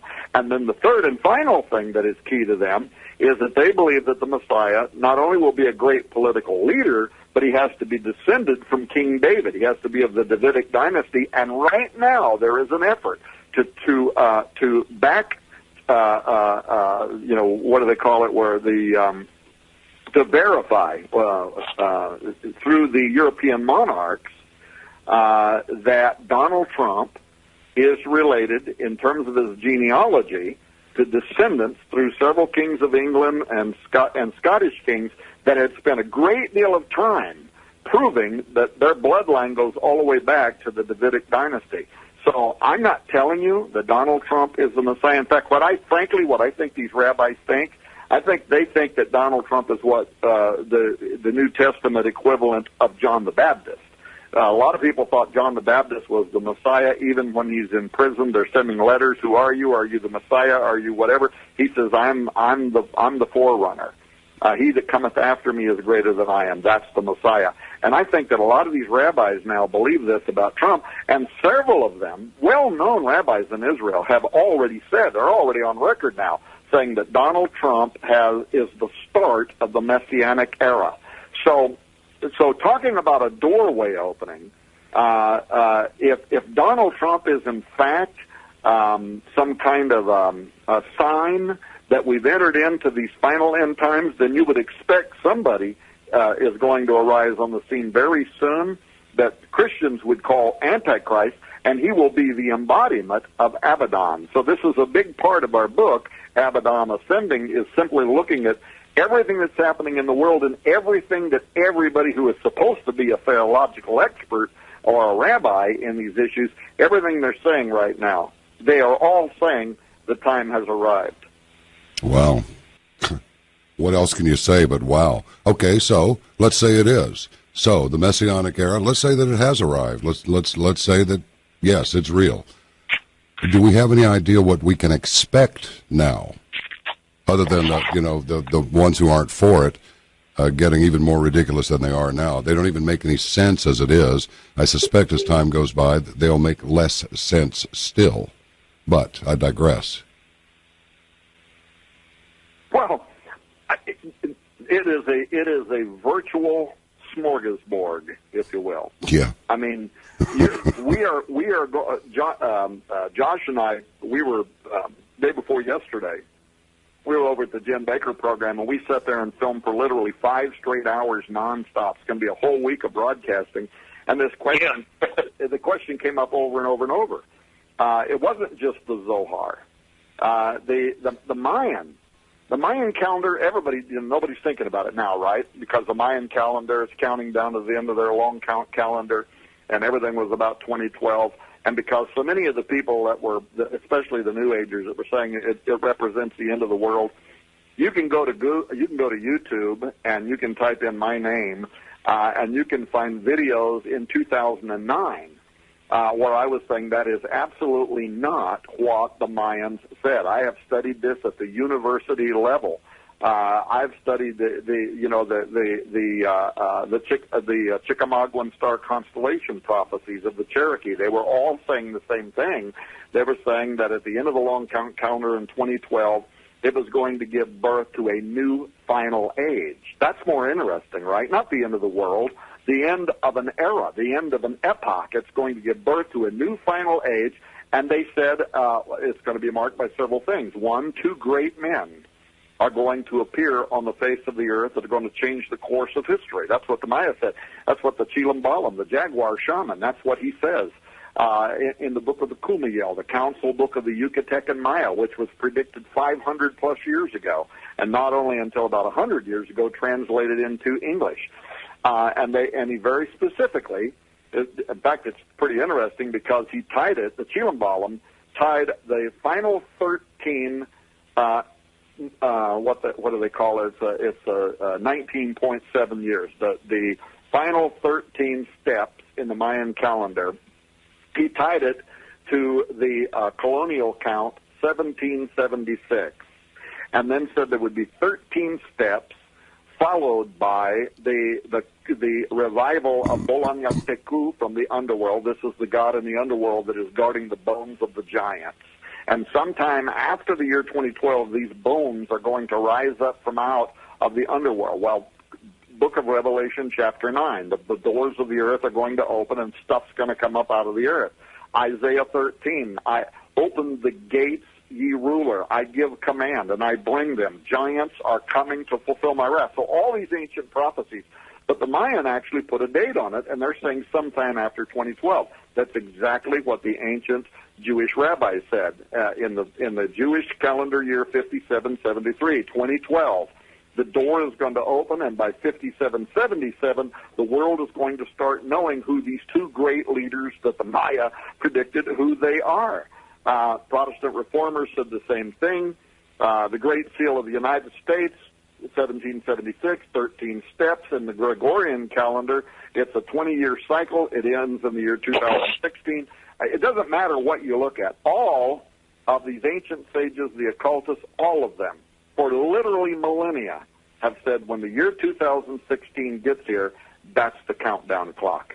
Everything from that point and forward until times and half a time out of the book of Daniel is done. We are literally, according to all of these ancient sages, we have now just entered into what dispensationalists would call the end time.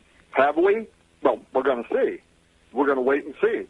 But now it's a smorgasbord. Every interpreter on the planet is going to be out there literally trying to translate every step, everything that happens from this point and forward. Now, is it just a coincidence that at exactly the same period in time, the technology at CERN exists, and they're saying we're going to open this doorway? Is it a coincidence that they built it right over the top of Apaliacom? And there's some real mystery about that, too, by the way. I didn't know this until Josh brought it up. But the Large Hadron Collider, they spent God only knows how much money, literally hundreds of millions of dollars and years, all this time, burying that under the ground over the top of Apaliacom, over the top of the Abusos, according to the ancient ones. And it didn't have to be built underground at all. Why did they do that? They could have built it above the ground. Why did they do that? Yeah, there's no real scientific advantage. And, of course, they have a couple of I look at them as excuses. They have a couple of so-called reasons, but they don't make any sense because one of the reasons that they give is, well, real estate in that area is really expensive. Okay, well, don't build it in that area then. That's the obvious answer. So why is the answer then to spend more money to dig underground and do it that way? That makes absolutely no sense. But when asked, why is it underground? That's what they've gone on record to say. And then another thing that they've said is because the ground provides natural shielding from radiation, not from the LHC out, but from cosmic rays going into the LHC and affecting the experiment. But the fact is, no, it doesn't. No, it doesn't. They actually have neutrino detectors way deeper underground to try to detect neutrinos. So, that small amount of ground isn't going to provide that much protection, especially with what they already have shielding it anyway. I mean, they spent a lot of money on the shielding of this big machine. So the excuses that they give, it's probably good enough for somebody who's just asking out of curiosity, and they're not, they're not really invested in it one way or another. But for me, when I look into that, just the first thing, the real estate thing. If the real estate is that expensive, why build it in such a weird and awkward place? Right on the border of France and Switzerland. There's no strategic reason besides the fact, the only reason is that that's where Leviathan is. That's where the bottomless pit, according to ancient belief, is. That's it. That's the only reason. There's no other scientific or political reason for it to actually be there, let alone for it to be underground. So yeah, that's something that to me it's just it's very odd.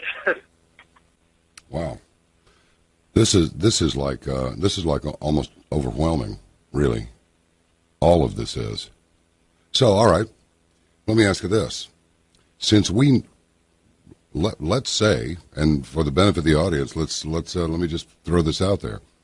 There is a high probability and certainly high confidence that the majority, the vast percentage of what you have said today is absolutely accurate.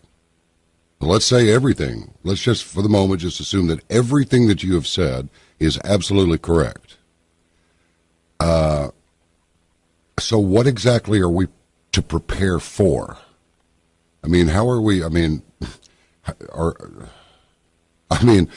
keep hearing that, all of a sudden I'm hearing that song in my head, so be good for goodness sakes. Whoa, somebody's coming, that thing that Venkman did in Ghostbusters is like, okay, let's say that we really are coming to the end of the line of this particular epoch. How to prepare for what's next? How can we even guess what's next? I mean, here on the ground where we live, it's one thing to be, okay, I'm separated from worldly stuff, and I'm going to devote the next several hours, or the next several days for that matter, to doing nothing but thinking about the higher things that a human being can think of. I'm not going to play with the internet. I'm not going to take any phone calls. I'm just going to try to settle my mind and understand what part am I to play in the days to come. I mean, is that a fair question to ask you fellas? Because if it's not, just tell me. Yeah, that's absolutely a fair question, and I would expect most people probably have that question on their minds. I mean, I've certainly thought about that myself. For us, the main thing to do to prepare for any of this is, if you don't know Jesus Christ yet, to get right with Jesus, to start a relationship with Him, or if you do know Him and maybe you haven't talked to Him in a while, talk to Him, ask Him what He wants you to do, because everybody is here for a purpose, and it's not to be scared victims. That's not anybody's purpose. All throughout the Gospels, Jesus talks about being prepared, but also exposing the evils of the world and evangelizing it, making Christians of other people, introducing other people to Jesus. So that's what we need to do. Now, of course, looking into things like Bible prophecy and where the world is scientifically and politically is extremely important, because that'll tell us where we are and how to best and most effectively reach out to people. But ultimately, we're not supposed to fear these things. We're told in Scripture that we're not given a spirit of fear. So I don't want the audience to make any mistake that we're not here pushing books to get people scared and to sell books. If we only care about selling books, we just wouldn't do radio shows and give them away for free, or we wouldn't give away $400 worth of free materials with our book. So it's not about that, but it's about getting the information out to as many people as humanly possible. And I think if everybody has that mindset, first get right with Jesus, get a relationship with Jesus, and find out what He put you here for. And for everybody, it's going to be a little different. But find that out, and then Jesus will lead you in how to prepare for this. And it might even just be witnessing to your neighbor. It might be that. It might be setting aside some food or survival materials, or any number of things. That it's going to depend on the individual, but it all centers around Jesus, and it all centers around love for one another. And I actually wrote the conclusion of our book, and that's what I wanted to end on. Is the idea that the love is the most important thing. If we waste our time as Christians, as followers of Jesus, as the body of Christ, if we waste our time squabbling over these little differences in theology, we're never going to be prepared. Sometimes, and I said this on the Jim Baker program, sometimes I think we tend to forget how the body of Christ is supposed to work. You know, we're told in Scripture that some are an eye, some are a hand, and basically what is it the business of the hand to tell the eye what to do? Well, what it's talking about there is that Christians have, in the body of Christ, Christians have different jobs. You know, we have different things that God wants us to do, and God brings all of those things together, and you know, towards His plans. So instead of focusing on what everybody else is doing and trying to bust them down and tell them what they're doing is wrong, we need to focus on why we're here. Now, this also extends into how to handle non-Christians or even some of the occultists and Satanists that we're talking about. Believe it or not, Ephesians 6 tells us people are not our enemy. We wrestle not against flesh and blood, but against principalities, powers, rulers of darkness. And when you look at the Greek of what all of those things are, who our true enemy is, they're all spiritual. They're all evil entities. Things like Abaddon and the Abyss. Our enemy is a spiritual one. These Satanists and occultists and people doing all these terrible things, you could kind of think of them as prisoners of war. What we need to do is, instead of hating them, is focus on evangelizing them, getting them saved so they can turn their lives around and actually be a positive force in the kingdom, in the body of Christ. If we do that, that is our best hope at getting through this in the best way possible. So if this is all true, and, you know, in the book we put out possibilities. You know, we're not making predictions and claims, and we're putting out, here's the evidence, here's what we think it means, you know, just for the audience. But if we can get a handle on centering every decision around Christ, that's going to give us our best hope. Christ is our only hope. Well, and let me add to that, all that stuff we're giving away over there, we're actually also including a couple of other books. We're actually putting 3 new books out all at the same time. We're giving the other ones away. One of them is by Dr. Michael Lake called The Sharif Imperative, and it talks about empowering the church for the end time, things like that, how people can live victorious lives. And we're putting out another one called Final Fire is the Next Great Awakening right around the corner, because we think that part of what is happening in our world today implies that we may be on the cusp of another great awakening, maybe even the last great awakening, and how long that would last is all in God's hands, but it could be one of the most prosperous times politically. Note how with the election of Trump, all of a sudden we're setting records on Wall Street, jobs are staying in America. It could be good in those kind of ways. This could be this generation's Reagan moment, if you will. But it could also be good in the sense that in the 1960s, the Jesus People movement, these were all, interesting, isn't it? These were all anti-establishment young people. By the way, I know this because I was in it. I lived through it. My hair used to hit all the way down to my butt, John, if you can imagine that on old bald-headed me, right? But I was right in the middle of all that. My brother had a rock band that was, and they were doing really well. They had won the Battle of the Bands playoffs at Big Surf. They were opening for Santana and Rare Earth and Steppenwolf, and so I was right in the middle of all this stuff, right?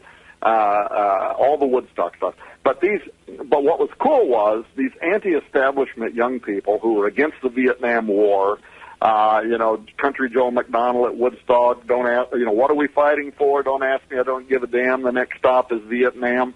All that anti-establishment stuff was against the government. It was against the establishment government in the same way that I think you see now a movement that just got Donald Trump elected. These people don't want another dynastic presidency. They don't have faith anymore in the Republicans in name only, the rhinos, or the Democratic Party.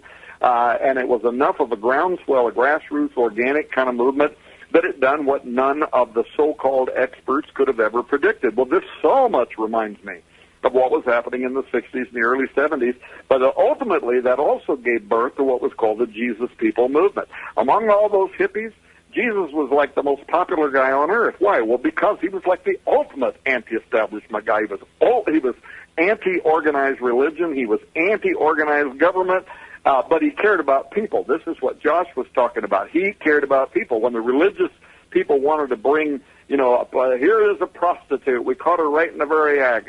Moses says we should kill her. What do you say? And his answer is classic, right? Let him that is without sin among you cast the first stone. When they all walk away embarrassed, and he just simply looks at this woman in love and says, go and sin no more.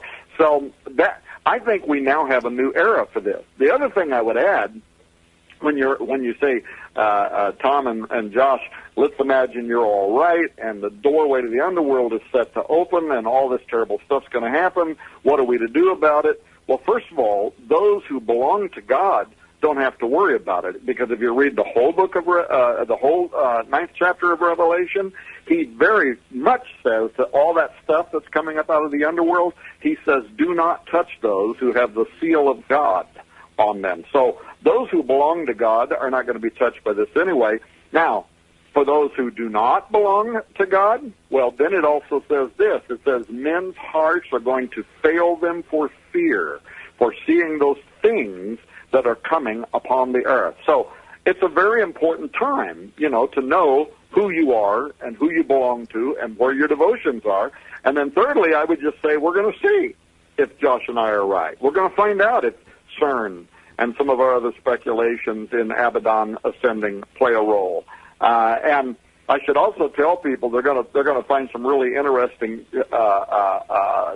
investigation in this research that they've never seen anywhere else. Like, for instance, we asked the question, the book of Revelation, speaking of Abaddon, it says that the world is going to marvel when he that was not, or he that was, and yet is not, and yet shall be again. They're going to stand back and marvel at the resurrection of this very powerful personality who was known in ancient times. The Sumerians called him Gilgamesh.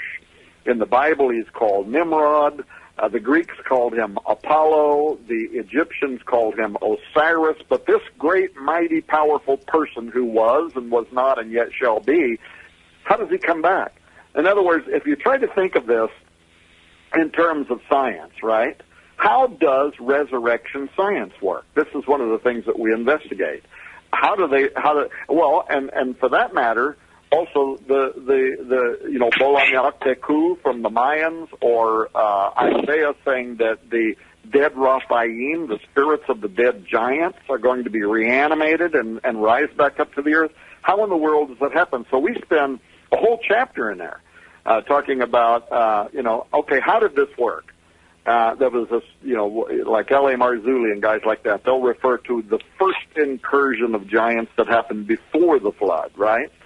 But in between then and this prophesied end times event where they're going to come back, there was also what some people call a second incursion of Nephilim, Anakim, Gibberim. This was the time of Nimrod, the builder of Babel. How in the world did that happen? Because when you read the scripture around this, it's very clear that everything before the flood was wiped out. All the giants, they're all wiped out. How in the world did they come back? So I think people are going to love that entire chapter. We spend a whole lot of time in there talking about all the theories. One being that, like Dr. Michael Heiser, he looks at that verse that says, when men began to multiply upon the face of the earth, and the sons of God, the B'nai Ha-Elohim, saw the daughters of men, came down, blah, blah, blah. He says that and Mike is ultimately qualified to analyze this. He says that verse from the Hebrew can equally just be translated whenever, not just when, but whenever, meaning that it could happen again, that more watchers could decide that they were going to involve themselves with women, and it simply just could have happened over again.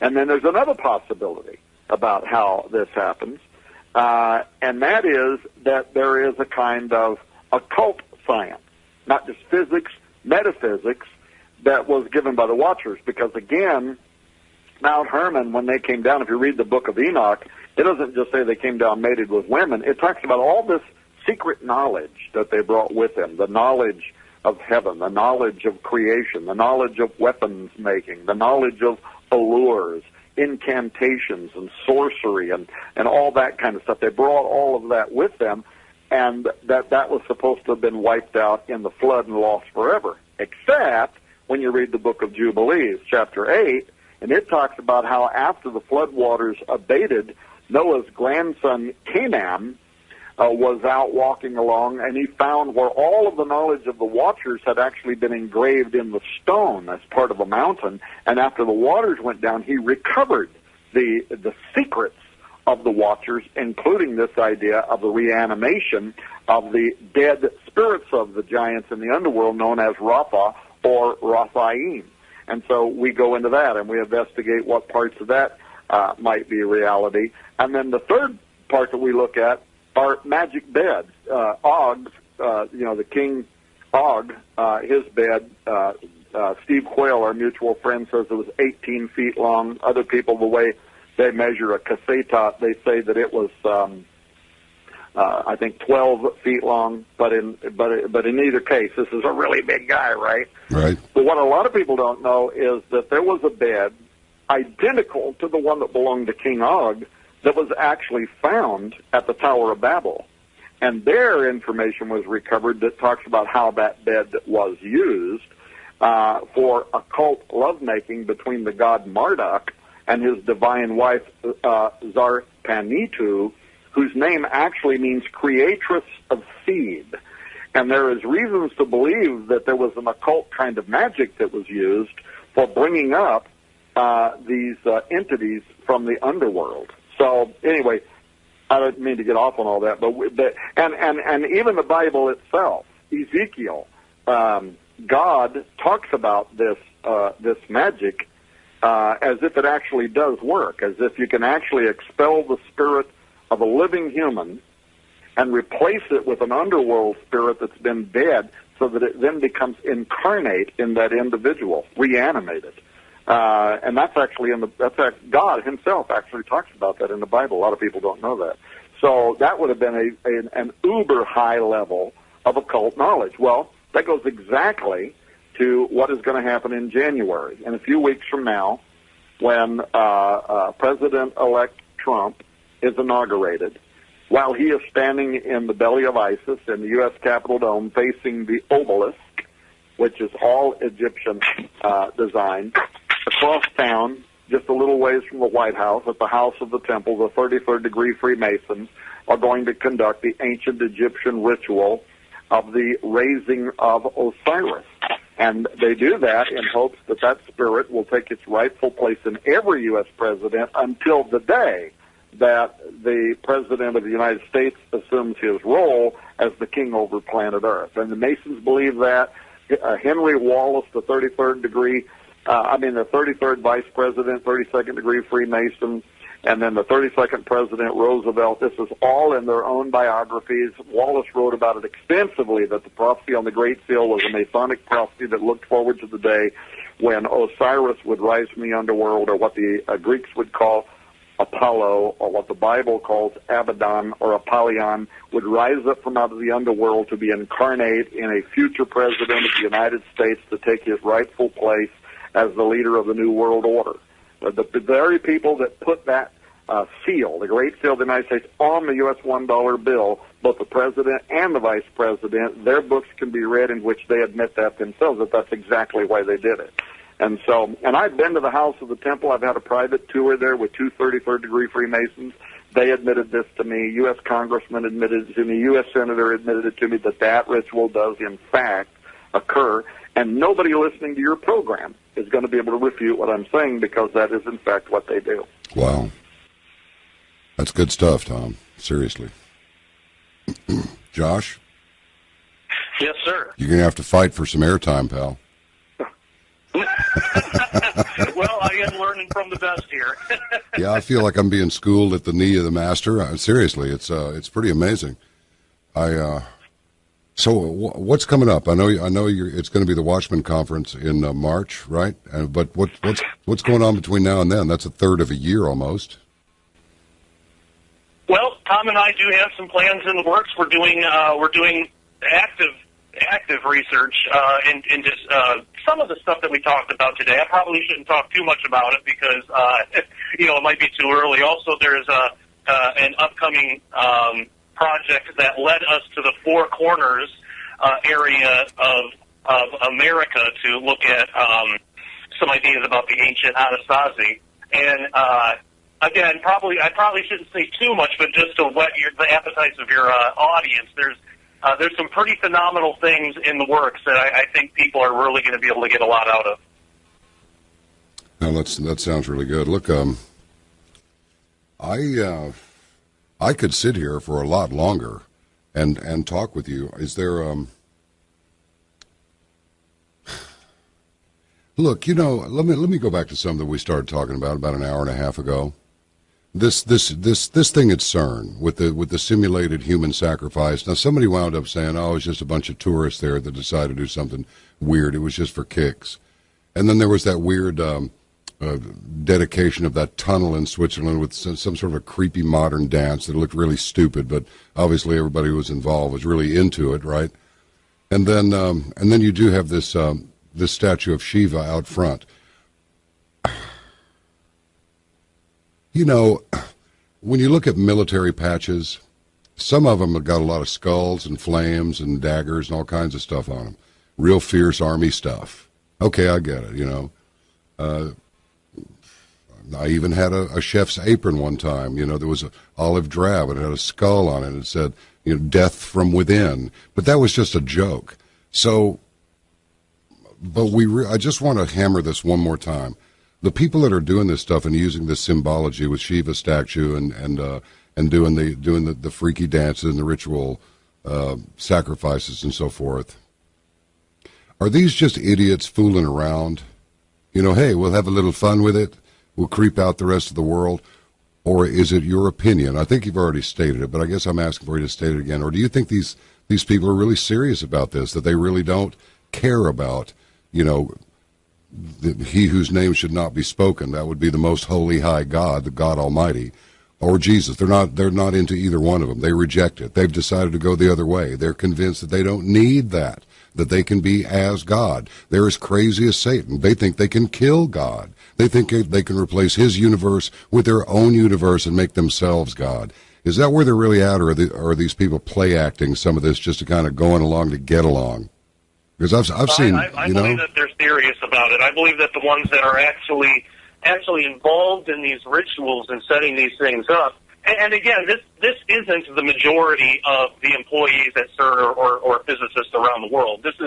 But these are the people behind the scenes. And when you actually look at in detail the symbolism around what they're doing, and when we do go into great detail in the book to explain very clearly why we believe that these actions are deliberate and why they're trying to bring something forth using these parodies and these weird dedication ceremonies and stuff. It's not just the rest of the world might look at it and say that they're just playing around, and on the surface it would seem like that. I mean, even when the CERN employees did that parody human sacrifice, they were wearing white tennis shoes, under their black robes, and so on the surface it would just seem like, oh, they're just stupid kids, but the reality of it, when you actually look at the symbolism and compare it to things like Aleister Crowley, like what Tom brought up earlier, there's too many parallels. There's too many what would be coincidences for this to actually be coincidence. They know exactly what they're doing, and they believe that these actions are necessary to bring Abaddon essentially into the world and put him in power. So, I mean, that's the reality of the situation that we're looking at. Well, furthermore, John, you said, how do we know these weren't just, a bunch of tourists? Well, they weren't. They were behind the gates. You can't get in there. These were people who had to be employees that had the right kind of passes that got them inside the grounds at CERN. These were employees. And by the way, CERN even admitted that. So you can Google this, read it for yourself. CERN admitted that this was some of their own employees, which then, leads you to ask this question, well, why in the world, first of all, would they have even done that? Seems like it'd be just the dumbest thing on earth to bring a bunch of negative publicity against CERN.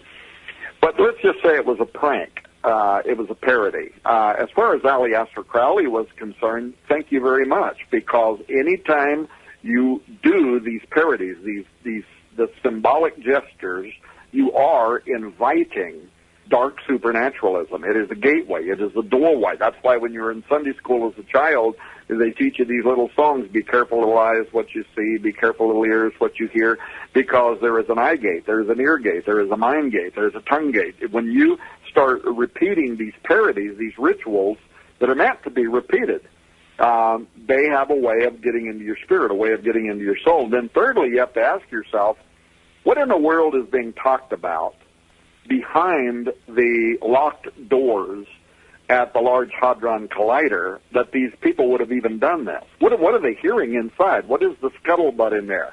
I'd love to be a fly on the wall to find out what is the conversations they're hearing that would make them say, hey, let's do a parody of a human sacrifice. But then it wasn't just them.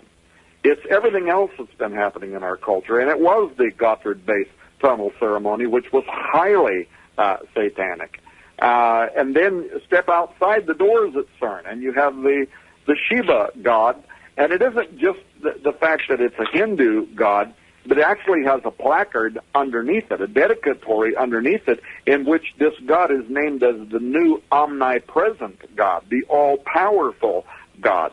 So it's a replacement of Jehovah. It's a replacement of Yahweh as the all-seeing, all-powerful, all-knowing God. So there is definitely a specific religious connotation that is connected there, not just science but metaphysics, not just physics but metaphysics.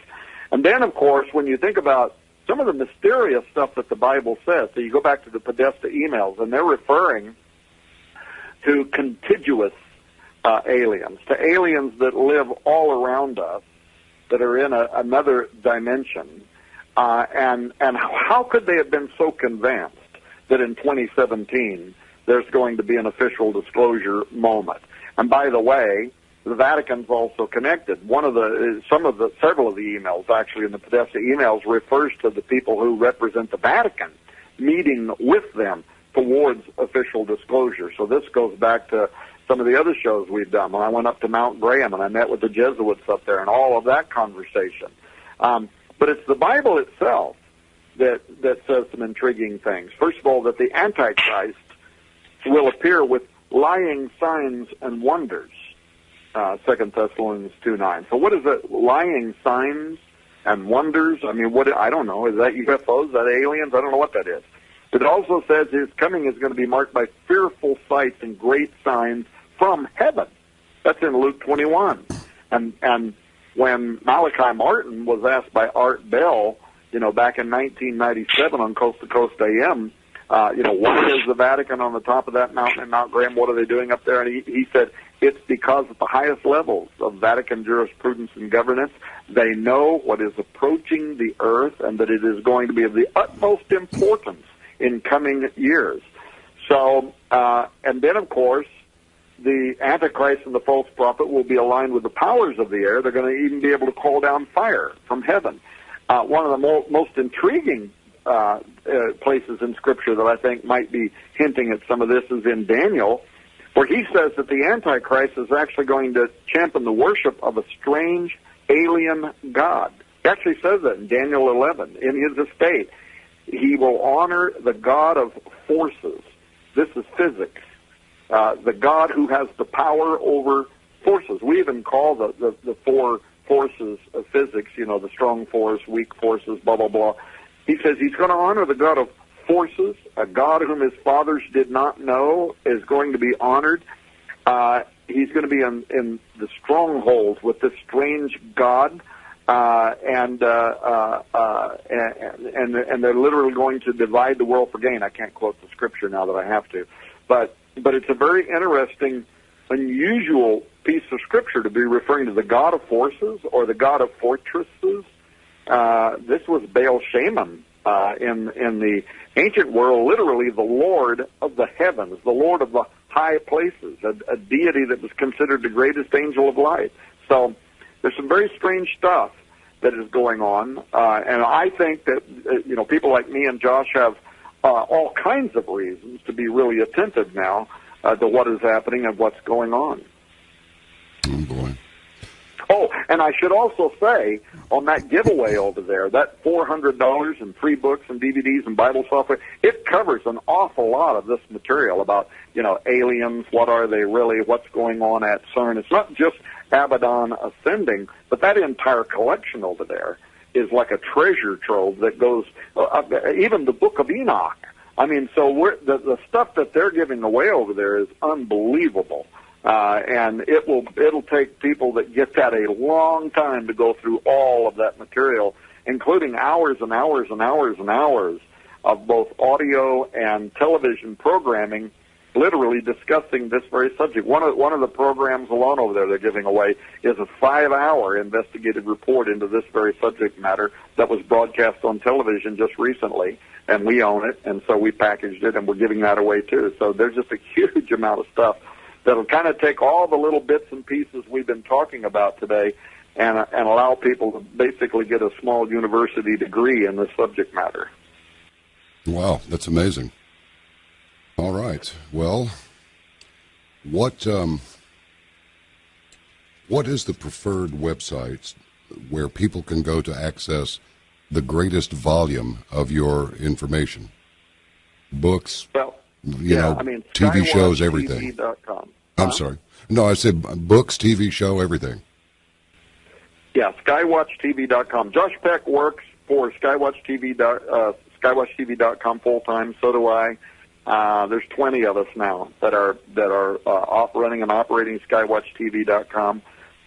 We are also on television. That's why I said I want to. And by the way, our audience is getting huge. Just our Roku programming alone is over 1.5 to 2 million program plays per month right now. That's excellent. So I want to get you on our broadcast television program so that people can, so that any of our audience that doesn't already know you, I can't imagine that'd be very many, but it could be. We want to expose, John, what you do, because we believe in Caravan to Midnight. We believe in you. We believe you're one of the most important soul voices out there. So we want to record you at the Watchman's Conference. Make that a part of it. That's skywatchtv.com. And right now, if they go there, there's a big, giant banner on the top of the website, and it says it's the biggest giveaway in our history, and it is. And they can click on it, and they can read about all that stuff themselves. But they can also, down below that, they can see Into the Multiverse with Josh Peck. We have a daily news analysis with Derek and Sharon Gilbert. We have Sci Friday. We're getting ready to start another program called The Awakening, which is the upside of everything that we've been talking about. Joe Artis and other people will be part of that. So there's all kinds of content that is produced on a daily basis and also a weekly basis. And then, of course, they can click on channels up there and see all the broadcast television networks that we're on now around the nation as well, if they want to, to watch us that way. All right, fantastic. Yeah, and I just want to add, too, if people find us on YouTube, go ahead and subscribe. You can go to YouTube. You can even just type in Skywatch TV, or if you're specifically looking for Into the Multiverse, you can go to youtube.com/Into the Multiverse. We also have Sci Friday and Skywatch Women One-on-One.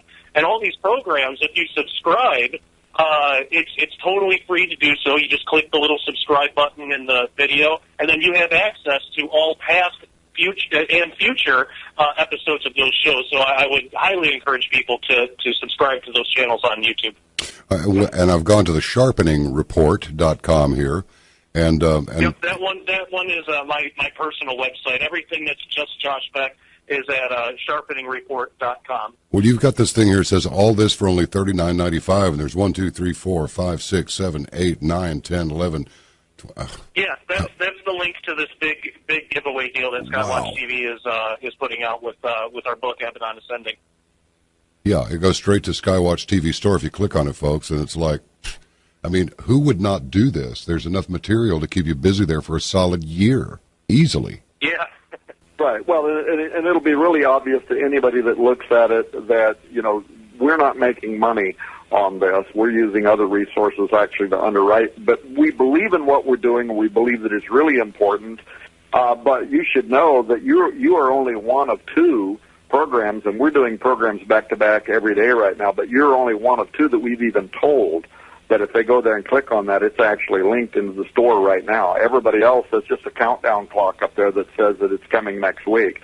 But if they really want to do this. It's first come, first serve, while supplies last, blah, blah, blah. So if they're interested in what we were talking about and a bunch of other stuff, at least just go there and scan down through that page and look at all of the crazy amount of stuff that's being given away for free. And then if they want to get added on Ascending, they can do that and then get all that other stuff while supplies last. So, we don't care if they sell it. We don't care if they keep it. We don't care if they give it to people as Christmas presents. We've had people that ask, well, can I go there and buy 1,000 sets and resell it in my store? And we've said, we don't care. While it's there, while it lasts, there it is. When it's gone, it's gone. I think you should probably do this, folks. You should at least go and take a look. This is really extraordinary. There's so much here you can't believe it. I'm not even going to go through it right now. I'm just going to tell you, go there. Go to Skywatch TV. Go to the Sharpening Report. It's just Sharpening. No, it's the Sharpening Report. No, wrong. It's just Sharpening Report. No, the. Yeah, no, the. Yeah, it's sharpeningreport.com. Yeah. Yeah, you should do it. I'm telling you, you're messing up if you don't. Gentlemen, what a pleasure it was to speak with you again. John, it's always great to be on with you. And Josh will verify that I'm telling you the truth. I had told him earlier, I know we had some technical difficulties getting on, and I said, if this was not John Wells, I would just go to dinner. But if this is John Wells, I'm sitting here, I'm staying here, I'm waiting, because I love doing media with you. Well, it goes both ways, Yeah, and thanks for hanging there. I absolutely agree. I mean, this is, like I said before, this is my second time on the program, and both times have been a blast, and it's always a pleasure to talk to you, John, and for us, it was absolutely worth the wait. I would not even bore you with the details of the technical anomalies that we deal with all the time. I mean, I've just gotten used to it. Before, it would make me sort of, annoyed, irritated. Okay, a little bit crazy, but we just soldier through it now. Today it was a melted modem, and we had to have techs out here to look at the internet and just find out why. We got all our lights flashing, but nothing's happening. What's the problem? So anyway, thanks for hanging in there with us, and I look forward to seeing you in March. Between now and then, happy Christmas to you both, and a very happy New Year. You too, John. You too. All right, take care. All right, God bless you. God bless you. Oh, wow. Was that something or was that something? Okay, well, it's up to everybody who listens to this program to do their own research and determine what they want to take to heart and what they don't. But these are two very dedicated men, two of many who are out there doing the work. And you just heard what Tom said. He doesn't care if you buy this stuff and sell it. He doesn't care. And clearly, the amount of stuff that's put out here, I don't understand how they could possibly do anything except go into the red on this. But again, they don't care. The important thing to people like Josh and Tom is get the word out. It's much more valuable than anything money's going to buy for you, that's for sure. Yeah, I know money's part of it, but it certainly isn't everything. Okay? So, talk to you tomorrow night on ARC Midnight, 10 to midnight on radio station KLIF. I believe we're going to speak with Mike Presnell. He's going to be working with the Trump administration over this whole border thing. And your calls, a lot of fun, a few good tunes, a good time, good talk, the usual. All right? Between now and then and beyond, exercise caution in your daily affairs. Keep those eyes up always. And make ready for what's to come. Be seeing you.